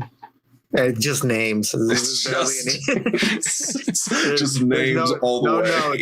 No notes, just names. I know them all. And then you could sing it and the same beat of "It's the end of the." I'm gonna kill myself, and you know it. These are the people to blame when I die. I will haunt their spirit with my ghost. Oh, someone was playing that song yesterday during the eclipse. I'm like, dude, it's an eclipse. Calm down. Did you guys get raptured? You gotta tell me right now if you got raptured or not. Yeah, I'm right here with the Holy Ghost right now. Hell yeah. Yeah, Jesus came down. I had to tell Jesus to turn the fan off so I could record the podcast. Jesus came down, pointed to you, and you're like, "Come here, my child." And you walked, but you tripped, and all your fucking huge women pictures fell out of your pocket. And he saw that, and he's like, "Oh, never mind." And he went back to Jesus saw that, and then he ripped off his robe to reveal the Jamaican flag underneath, tattooed on his chest, and said, "Come here, my brother." And he's like, and you're like, "Oh, that's why you're black, Jesus." Oh, I didn't even consider that. I just don't see race. I'll be honest. Right, this boat does not see race. Oh my God! Yeah, R.I.P. Ed Piscor. Yeah, really lost a real one. It's bizarre because like they're still posting videos with him in it because I guess they're like old videos that they pre-recorded. He said to do that in the suicide note. He says that like, oh, just post all the Patreon videos and send half of the revenue to like his parents, right? Which is nice of him. Yeah, I wish he didn't kill himself, but it was nice of him. Yeah, I think most people wish he didn't kill himself. I'll be honest. I think he also mentioned some house that he wanted his parents to keep, but there's a tenant that's also there. I didn't know Ed was a landlord. Oh, he's a landlord. Opinion lord. That throws a real wrench in the situation. Such and such girl can stay, and her such and such is also allowed to be there. I'm like, wait, what does this line mean? I thought that was like his sister or his cousin or something. That's what I thought was. Oh, okay. Yeah, that's what I might have been lacking that context. Yeah, that's what I thought was going on. But because it seemed like he only mentioned like family members, right? Yeah, I think so. Yep. So yeah, R.I.P. Ed Piscor. R.I.P. Lost a real one. We'll never see his escapades in Japan and all the weird books he got from there. Yeah, we won't see Red Room, the next one. Damn. If there was going to be a next one, I don't know. Yeah. Or maybe not. He was doing Switchblade Shorties, which may or may not actually come out at this point. Switchblade Shorties. He was posting those on Webtoons, like little it's like a comic strip, I think. Yeah, I didn't read them. They did not look interesting to me. So I would watch his live streams of him drawing them, and it was always interesting. He would offer a lot of neat insight. Yeah. One time I watched one of his live streams and I weirded him out in the comments. What did you do? I can mention the clown fetish stuff. Oh yeah. Like I said that, and I noticed he stopped replying to my comments. He was just like, I can't with this clown man. Damn, there was something that was untimely. Well, not untimely, because these guys had no idea he was gonna fucking kill himself. Was that after the allegations, there was this kind of like, I guess, podcast that had Ramon Villalobos on. I guess it was his new podcast, and for the first one, they were looking over at Piscor comics, and they were like talking shit about his art. I'll say that they had like a lot of valid criticisms against his art. I don't think there was anything too unfair, right? There were some things that I thought were like, okay, all right, y'all don't like, I get it, you don't like them, but like, you don't have to start making up stuff. Right. Check that out. Is that other podcast a comic specific podcast? I think it's on pause now because fucking now that Ramon has been like targeted in the suicide note, right? Oh yeah, I gotta go on radio silence. Yeah, because anytime he pops up, like he hasn't posted anything on Twitter. I mean, he's trying not to do that, right? Right. So, you know, like anytime he pops up, he just gets people shitting on him. So he's gonna have to wait for a little bit. You know, like give it like I mean, these comic skater guys that were going after them kind of moved on after they announced that like Silver Surfer is like a woman now. So, you know, Oh damn! Yeah, easy come, easy go. Bigger target to fight the fight for. Yeah, these you guys have to protect the really... integrity of the gender of Silver Surfer. That's so right, true. Exactly. Silver Surfer is a human man, and we all know it. Yeah, they never cared. They never cared at all. I'm tired of all the people who were like writing for Ed Piskor after he passed away.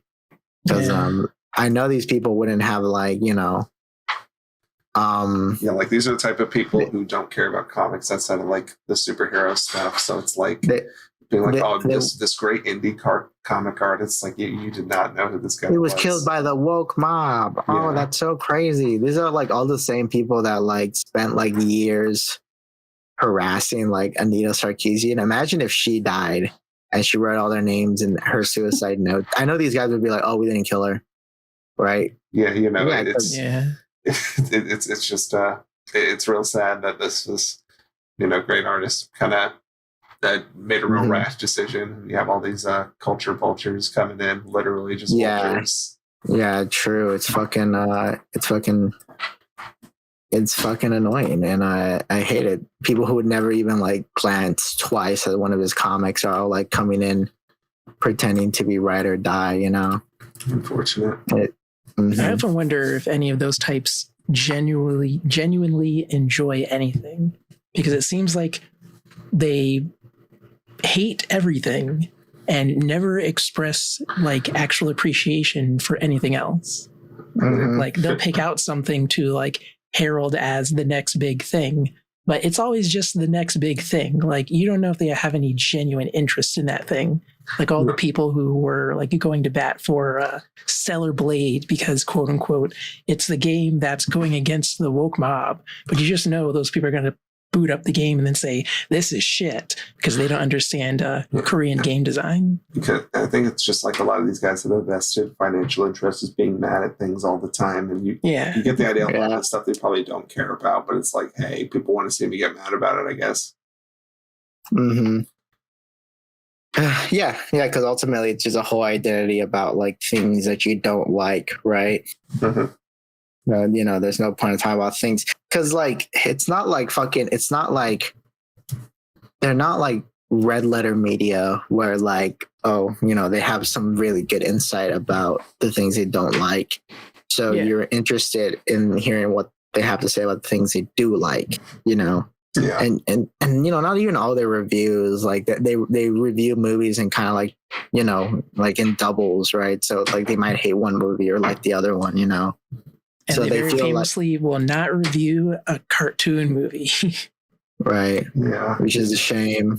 But it's like it seems like there's valid criticism, but these guys they have none of that, right? And it's like, I mean, if they try to like do that, like people aren't gonna like be super interested. Well, there's some of them who like come off as like these like they people think they have something valid to say, like Moeller or you know which I don't even see too often. I think I've done a pretty good job of like having enough people blocked and muted that I don't see like I finally purged myself of all of that. Recently, I was somewhat half following this guy, Patrician TV, but then I saw him fall in with that crowd. I'm like, oh, that's it. That's over. I can no longer even like glance at this guy.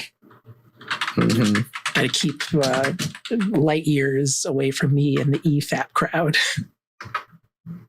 Man, yeah, fuck EFAP too, dude. Oof. I hate all that. I actually did like watched all through like fucking Feminine Frequency like a couple weeks ago. If you don't know, that's that one series that like made pause. What was that? We said the like Mahler's podcast, right? Every Film a Pause. No. EFAP is Every Film a Pause. Yeah. But Feminist Frequency is that Anita Sarkeesian like video series. Yeah. I mean, those. Which is pretty long, isn't it? Like, after you finish all the videos, could you say you have a degree in feminism? Oh yeah, definitely. Yeah, I think you can print one out afterwards. Yeah, true. You can print out my feminist diploma, right? But I think something that is kind of interesting how like nothing she says sounds too extreme now. Like you hear BreadTubers say things that are more extreme, you know? Like her stuff is kind of pretty tame. It's a little Puritan in some parts, but nothing that like makes me like, you know, freaks me out too much. And I think what's interesting is that like the first video has a shitload of dislikes, but the next like 2 videos, you see the dislikes start to go down. Like they're always the majority, but they always start to go down, and then it jumps right back up to a shitload. And that was for like when she did the video talking about like sex workers in video games. Right. I know people were very peeved about that because apparently she gets a couple things wrong about the Hitman games.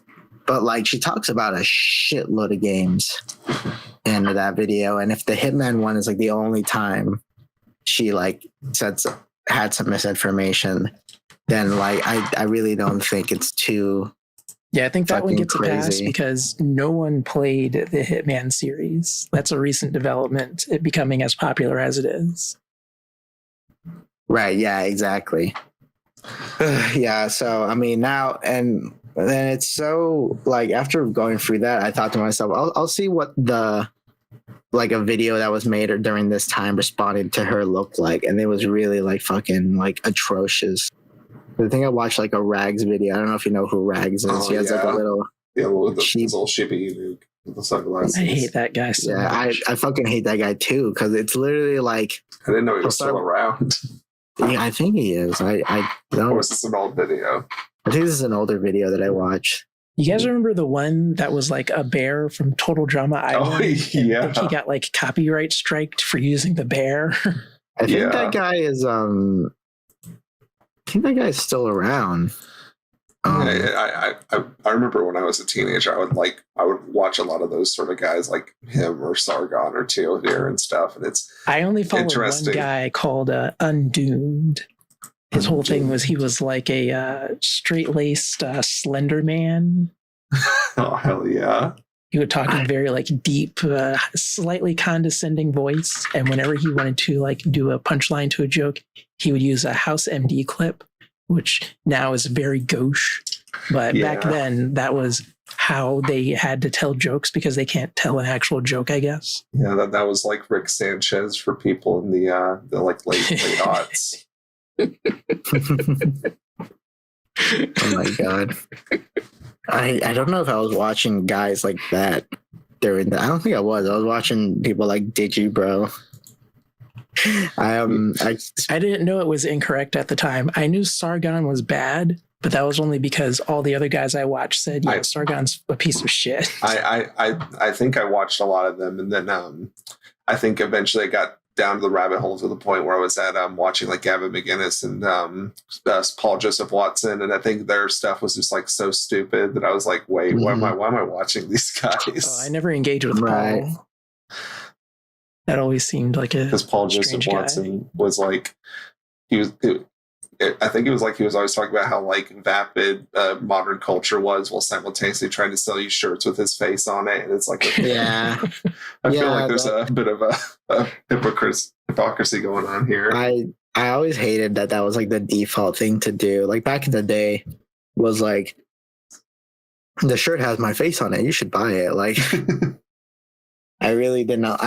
I was I think even like up in middle school, high school, I became like anti-graphic tee, right? So I would only wear like short sleeve button ups, and that was kind of my thing for a big thing. Like people recognize that with me, right? So like I've never like bought like I think the last time I bought like a YouTube shirt was from Mega 64, and I mean they do a good job of like their shirts kind of work as by themselves as a joke. Yeah. So you don't need to know nothing about Mega 64 to like buy their shirts, right? Because it's always good when they have like a unique design and stuff. Like I remember, I think I owned like I haven't bought much YouTuber merchandise. I bought like an Only Play shirt once because I really like the artist that made them because they were like unique designs and stuff. He bought a racist shirt. He's a racist. I bought the racism like shirt. It said, I don't know who you are, but you need to be nice to me right now. I would buy that shirt. I wouldn't. I don't know who you are, but you need to be nice to me right now. Yeah, that's a good shirt to wear. You have to make sure it's one size too small. This is the Mega 64 shirt that I bought. I bought it at Comic-Con. Oh, that's a good one. That is a good one. That's what I mean. Like, it's good to find a graphic tee that like actually stands on its own as like a neat design or something, and not just like a PNG of like, I don't know, Mario's head or something. The majority of their shirts are like it's just like a joke they came up with on the podcast, or they're retelling. Like, I think they went to, maybe it was Disneyland or something. They went to like some sort of amusement park that they made shirts there, and you could customize the shirts based on like things they had. So they noticed like one had like, there was like a Green Reaper shirt that said Death is Certain, but there was also like a puppy graphic, and they're like, okay, I just give me the Death is Certain with the puppies on it. Right. And then they're like, oh, let's just make our own version of these shirts. That's great. Yeah. And yeah, that's just how a lot of it kind of works. But besides that, I mean, I had a Cartoonist Kayfabe shirt. I still have it. I'm gonna get rid of it. I wonder if it would be in bad taste to try to buy one of those now. I mean, Jim Rugg would probably just get the money, right? Yeah. Mm-hmm. Like, I feel like even then, like the Cartoonist Kayfabe shirt just says like make more comics and stuff. So I feel like it's a pretty like neutral expression that most people aren't going to know, because it's not exactly like Cartoonist Kayfabe was like a huge channel at the end of the day. Yeah, no one's going to be like, oh my God, are you fucking programmer? You sick fuck. Yeah, I don't think anyone's going to fucking say that, you know. That's why it crossed my mind. Like, I figure, this will be cool to wear in like 20 years. No one will know what this is a reference to. Wow. That you're like planning to be a hipster later. Yeah. Yeah, you got to really it's kind of like when you buy an anime figure, you buy 2 more of that figure, because when the fandom blows up, you want to be able to resell your duplicates at a higher cost, making the figure you wanted for yourself free. This is sound financial device. Right, exactly. Could you guys hear the ice cream truck outside? No. No, I don't. All right, that's good. Hopefully it doesn't really pick up on my fucking mic. But is it playing actual ice cream music, or are they playing like licensed music? What the fuck is actual ice cream music? You know, it's like a musical box rendition of "Pop Goes the Weasel," or like that's ice cream. God Bless America. I guess. What kind of ice cream trucks are you going to? Does the ice cream guy put his mixtape up on there with his original ice cream based beats? There was one doing that recently when I went to Texas for something. That's what I would do if I was an ice cream truck. You know, when I think of ice cream truck, I think of the fucking just you singing to everybody. He's like, "Come get it! I do come and get one right now. Come get one, get one, get one, get one." I think of fucking. There's this one song in the early 2000s, and I'm trying to like look for the name. What the fuck? That's okay. Chain Hang Low is the name of the song. Yeah, that's the one I always heard. Hang low to your wawa to the flow, and shine in the light. It's a planet, was it called? Yeah, that song. Yeah, that one had That one had an ice cream truck in their music video, so that's why I got the wires crossed on that. Yeah, I mean, whenever the ice cream truck comes around in my neighborhood, that's the song they play. So that's usually what I associate. That drives me insane, because I'm pretty sure that was a Barney song. Well, isn't it elephant ears? Isn't it fucking it's Jibs. Oh my God. Jibs is the name of the artist, but the song is from Do Your Ears Hang Low is like a school song melody. Right. Oh, it's a school song. I wouldn't know that. I didn't go to school. I think the original was fucking like racist, I think. No. Yeah. Because I can't say this name out loud. I'm looking at the history of it now. Oh boy. Holy shit. It has one of those old school slurs in it. Yeah, it's like one of those things where like you hear the word picnic and apparently that is a racist word. It's like, what? Damn. What am I gonna call it? Lunch at the park? What am I gonna do? Time to have the floor meal.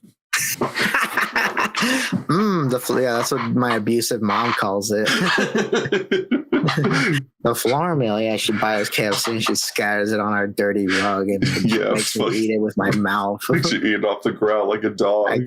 My girlfriend asked me if I wanted to share a blanket meal with her. It turns out it was just eating lunch on a blanket. Oh, okay. I guess that's the woke version to say a blanket meal. A delicious blanket meal for me.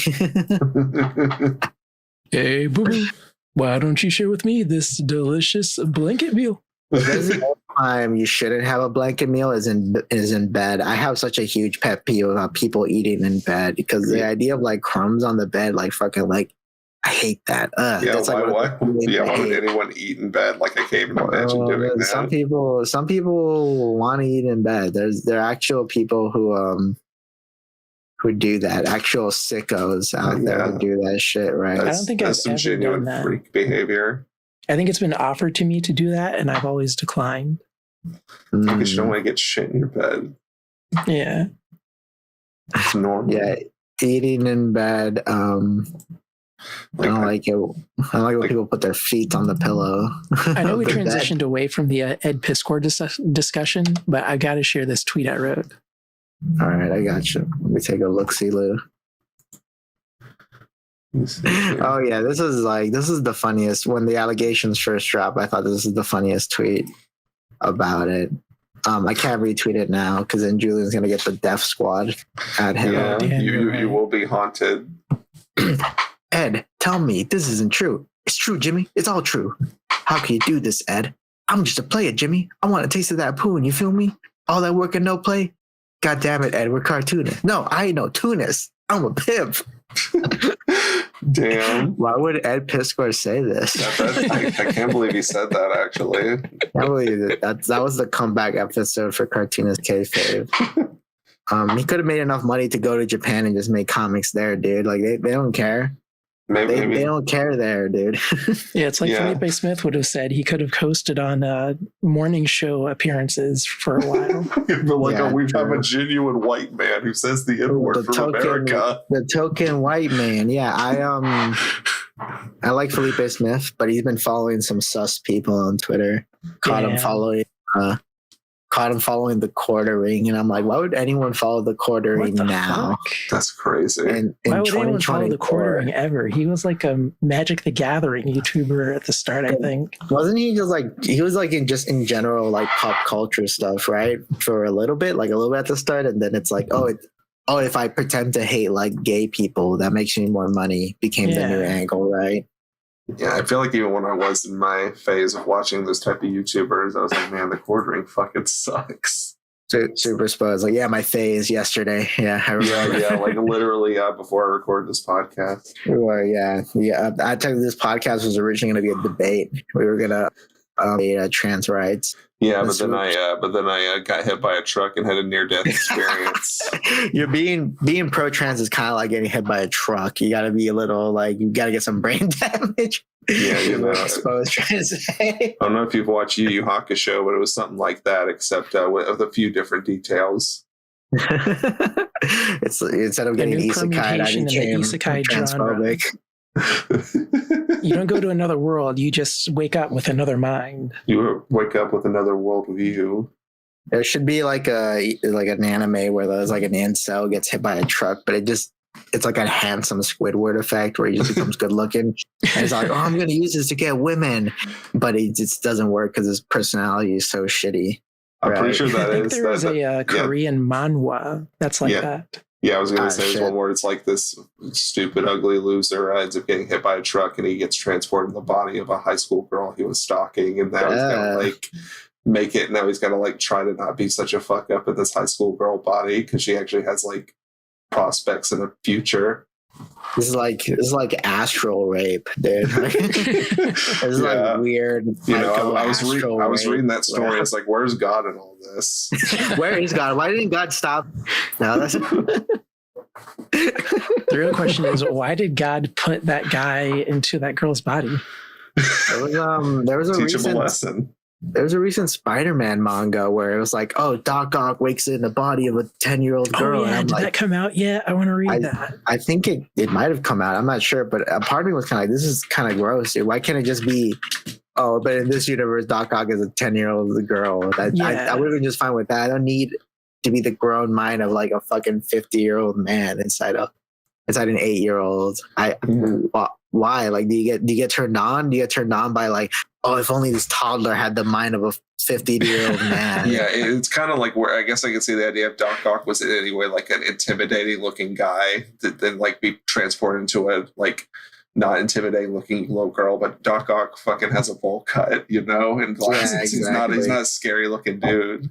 Right, exactly. Yeah, but it's an iconic bowl cut. It is an iconic bowl cut. I think whoever pitched that idea probably doesn't actually read those comics. They were probably just looking at like a bullet list of character traits, because Dr. Octopus now has, as a part of like things he does, is putting himself into other people's bodies, I guess, after the Spider-Man 600. Oh, Superior Spider-Man, yeah. Yeah. Yeah, that's like a reoccurring thing people like to do. But it's kind of, I wish I had a word for this, where like, oh yeah, comics have all these huge history of lore and stories to pull from, but people only pull stuff from like the last like 20 years. Yeah. Right? No one really wants to go back to all that older shit. I think except for like maybe like James Gunn. But like, I don't know. That's a little bit more of an exception than the rule. What are they gonna say? You can't see this, but I went to Target and I saw that they had these leftover like Easter toys, and they had like little like kind of like, if you notice, Jack Pacific has been making all these like little Sonic figures that have been pretty good. Like they look really nice and cute. And they made special like Easter versions, and they made like it's Eggman looking like an Easter egg, and Sonic is wearing bunny ears. And for Knuckles, all they did was they made him pink. That's it. It's like a pink Knuckles variant. And I thought it looked really good, so I bought it. And like when I'm just talking, this is my STEM toy, because while you guys are talking, I'm pretending Knuckles is like gliding around. He's gliding around my work desk looking for the Master Sonic Emerald. Fans that are listening right now, I have to acknowledge that's Hyper Knuckles. He isn't just pink. See, okay, you know what? I was gonna say that, but I hate outing myself. Like it happens a lot where like I never like to, I guess, show my power level to people too often. Which is weird that I hit it on this show. This show is my safe space, so I should be allowed to be fucking nerdy around here. But yeah, I did make that mistake yesterday. Someone was asking like, what are some good Eclipse songs? And I said, oh, you should listen to Bury the Light. It's from Devil May Cry 5. And I'm like, why did I do that? Why did I say that? Yeah. Like at work at my old valet, like I wasn't sure how much my coworker knew about like Transformers. So I'm like, yeah, I just really like the bad guy Transformers. And then he's like, huh, you mean the Decepticons? And part of me is kind of like, I knew there was a Decepticon. I just wasn't sure if you knew what a Decepticon was, motherfucker. Fuck you. In my head, I didn't say that to him. And yes, I did think at first, oh, is this Hyper Knuckles? Is this fucking Super Knuckles from Sonic Heroes, which I played constantly as a child? But I didn't want to say that. I don't know why. I don't. Maybe I'm like psychologically scared. You guys think I'm lame or something? Hey, I'm hanging out around plenty of Sonic fans. I've learned a lot about that little man against my will. It's fine. That's okay. That's okay. I forgive you. It's okay. I'm glad someone has. I'm glad. I'm surprised I said anything. I'm deeply ashamed of the Sonic knowledge that I do have. So we need to get Spyro back on. We haven't mentioned his name in a while. Spyro? Spyro is a buddy of ours who's our resident Sonic lore guy. Okay, I defer to Spyro whenever I want to pretend I don't know anything about Sonic. Yeah, and he's always good for it.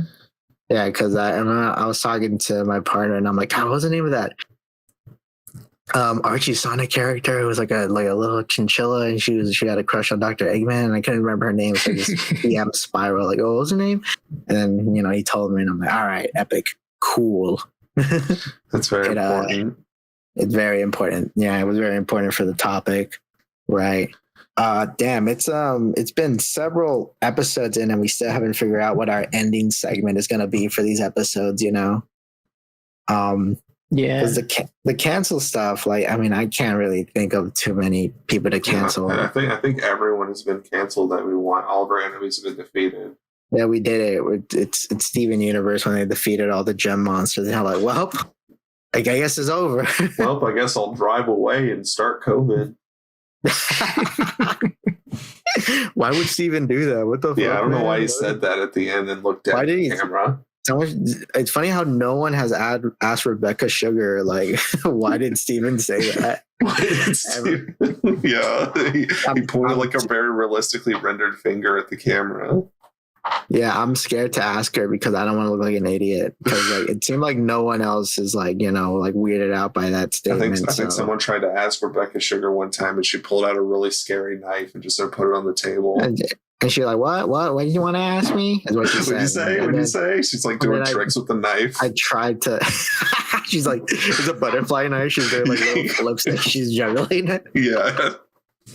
Like, damn, she knows how to use a fucking. I didn't know her game like that. I didn't know that's how she rolled. It's a good distraction tool. Right, exactly. She fucking got us.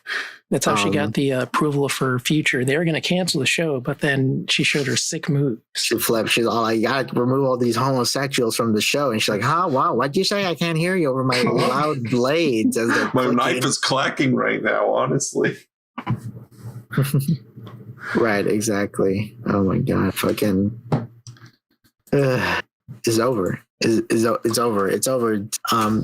I remember a couple weeks ago, people were kind of like, "Oh, reboot Steven Universe or like continue Steven Universe," and it's not like, why? Yeah, it's like it had an ending. Like, it's over. I mean, It was kind of a downer ending. Like Steven still technically has heaps of mental trauma he has not gotten over. But it's okay. That's normal. Everyone has. Everyone's got it. And fail. Yeah, who the fuck are you, Julian? Are you Isaac Young? Are you saying that Steven Universe is not like the good, the true, the beautiful? Is that what you're saying? Indeed. I think why didn't God intervene when Spinel drilled into the earth? Me watching Steven Universe. Oh, why doesn't God do anything about this? Yeah. Why did God let that man have sex with a sentient rock?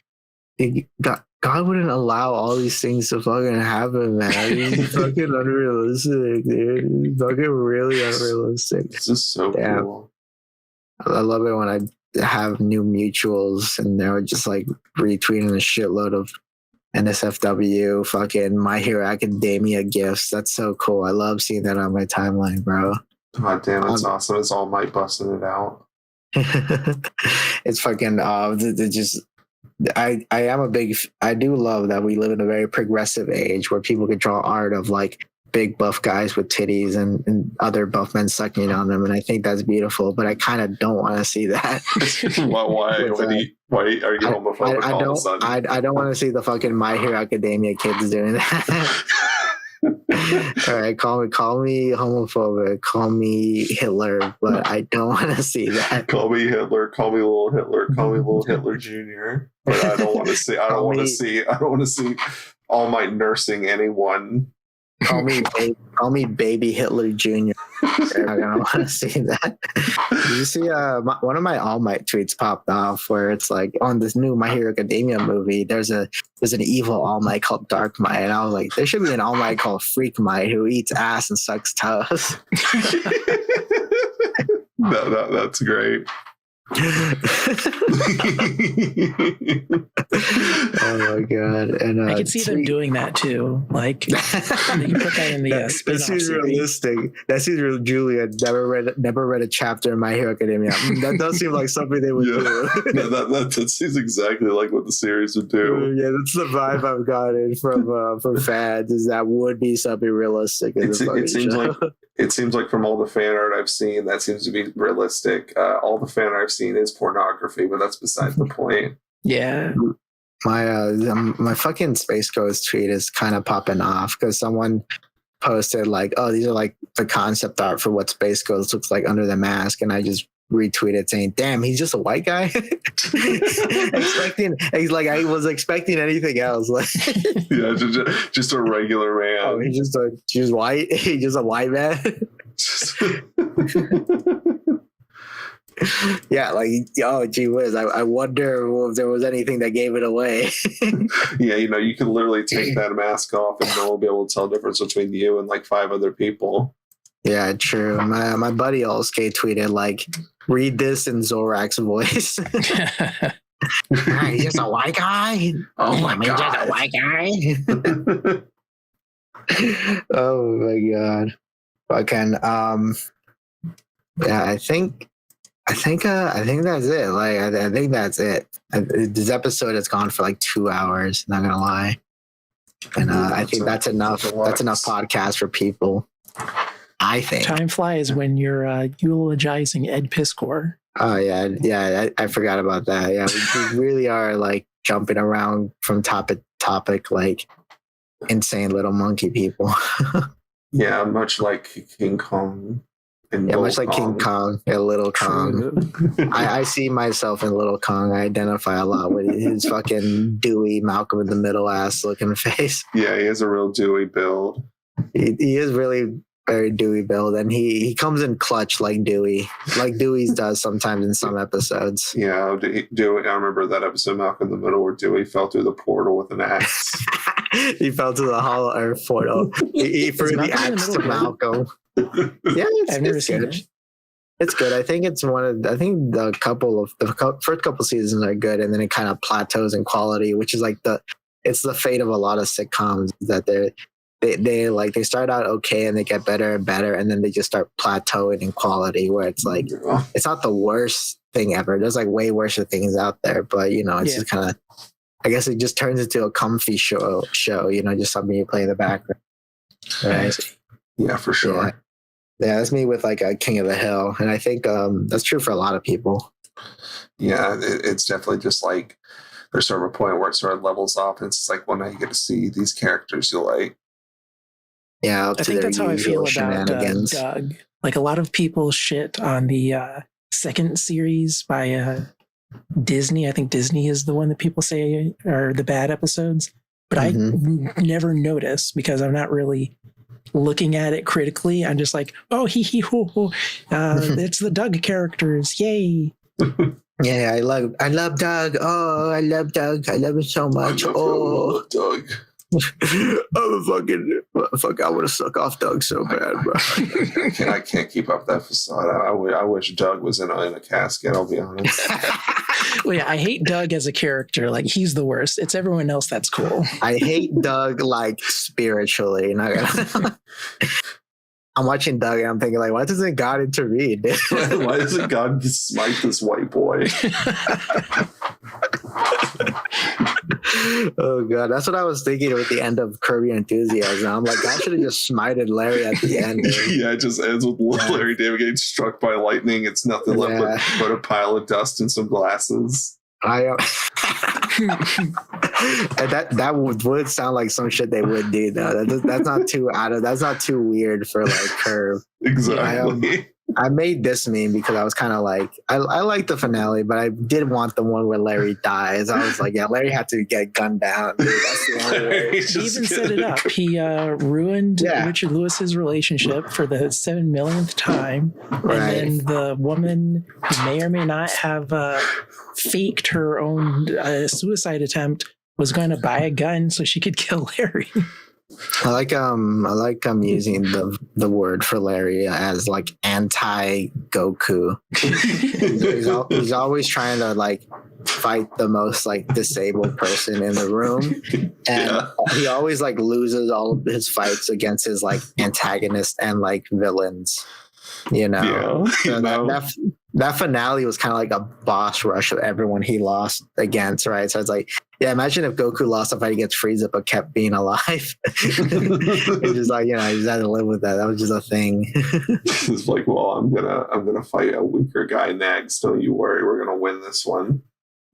And he just fucking loses every time. Yeah. RIP Ed Piscor. Sucks that he didn't get to see the Curb finale. Yeah, unfortunate. There's 2 more weeks, Ed. You could have seen it. Fuck. God damn it, man.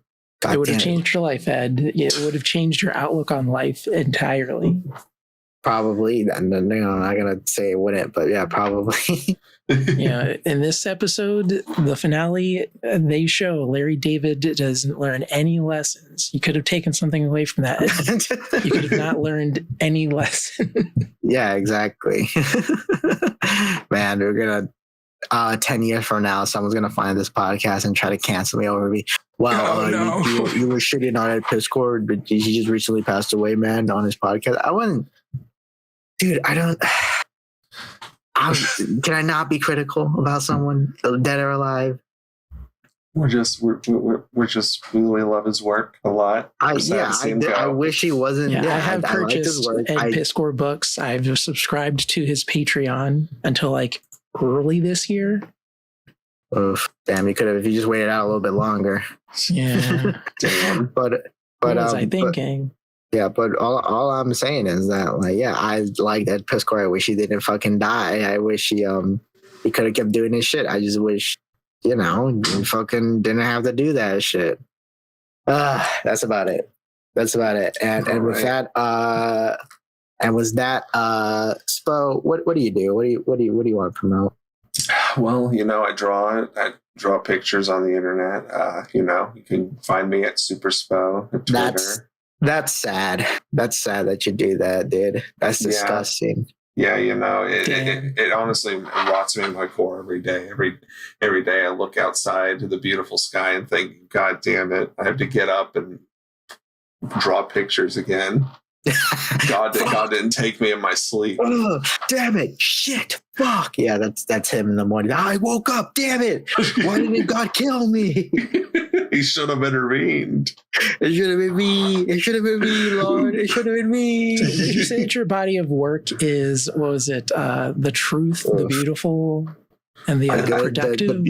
The true, the good, the beautiful. Would you say that, Spo? Yeah, I would say it's all of those things at once, like simultaneously. Yeah. Nice. All right. What about you? Julian?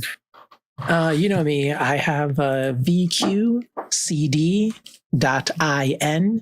That's my website where I keep all of my cool stuff. If you're ever thinking, what's Julian got going on? You know, you have vqcd.in bookmarked. You can take a look, notice that nothing has changed in 2 months, and make a mental note to come back 2 months later. That's how we used to do it back then. Or you can follow me on social media. I'm kind of doing more stuff there, despite me starting the year saying, I'm going to do more on my website. But go there instead. Don't follow me on social media. Do not make number go up. That would make me angry. And I'm Cheesymanfredo. I am on my road to 20K followers. Okay. Hopefully later this month, maybe. Who knows? Get them up there. We're almost done with our Diesel bizarre redraw zine project. Spo is in it. Yeah. Page came out pretty good. And you know, and I'm just currently, as of right now, I'm waiting on two people to finish their page, just 2 more, and we're good. And hopefully they're done by the end of the week. I'm not trying to put them on blast or anything, but they were nepotism hires. So, you know, a couple of nepo babies. Yeah, there were a couple of nepo babies. So, damn. And maybe I won't do that for the next project.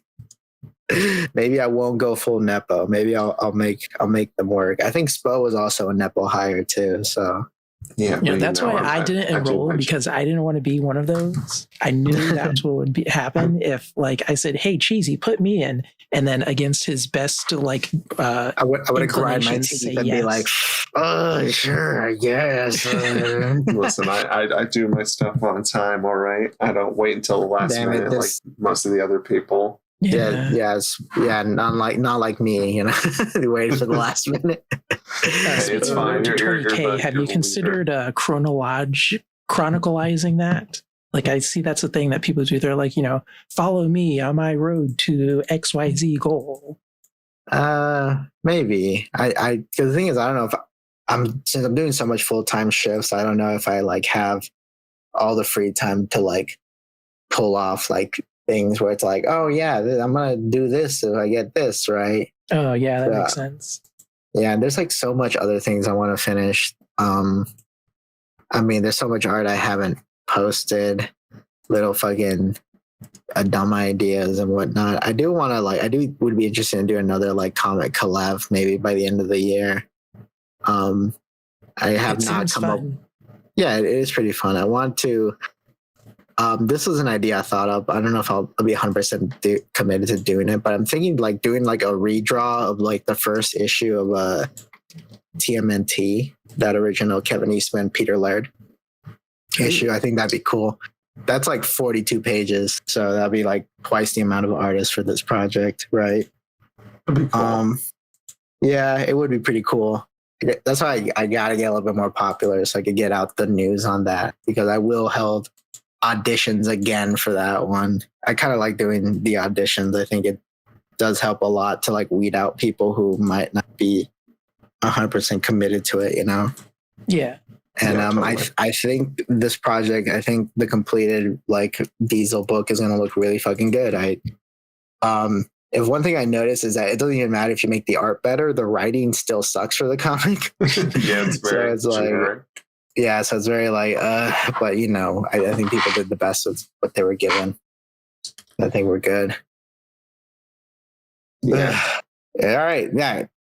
And I think with being said, I'm Cheesymanfredo. I'm the main character. I'm the podcast.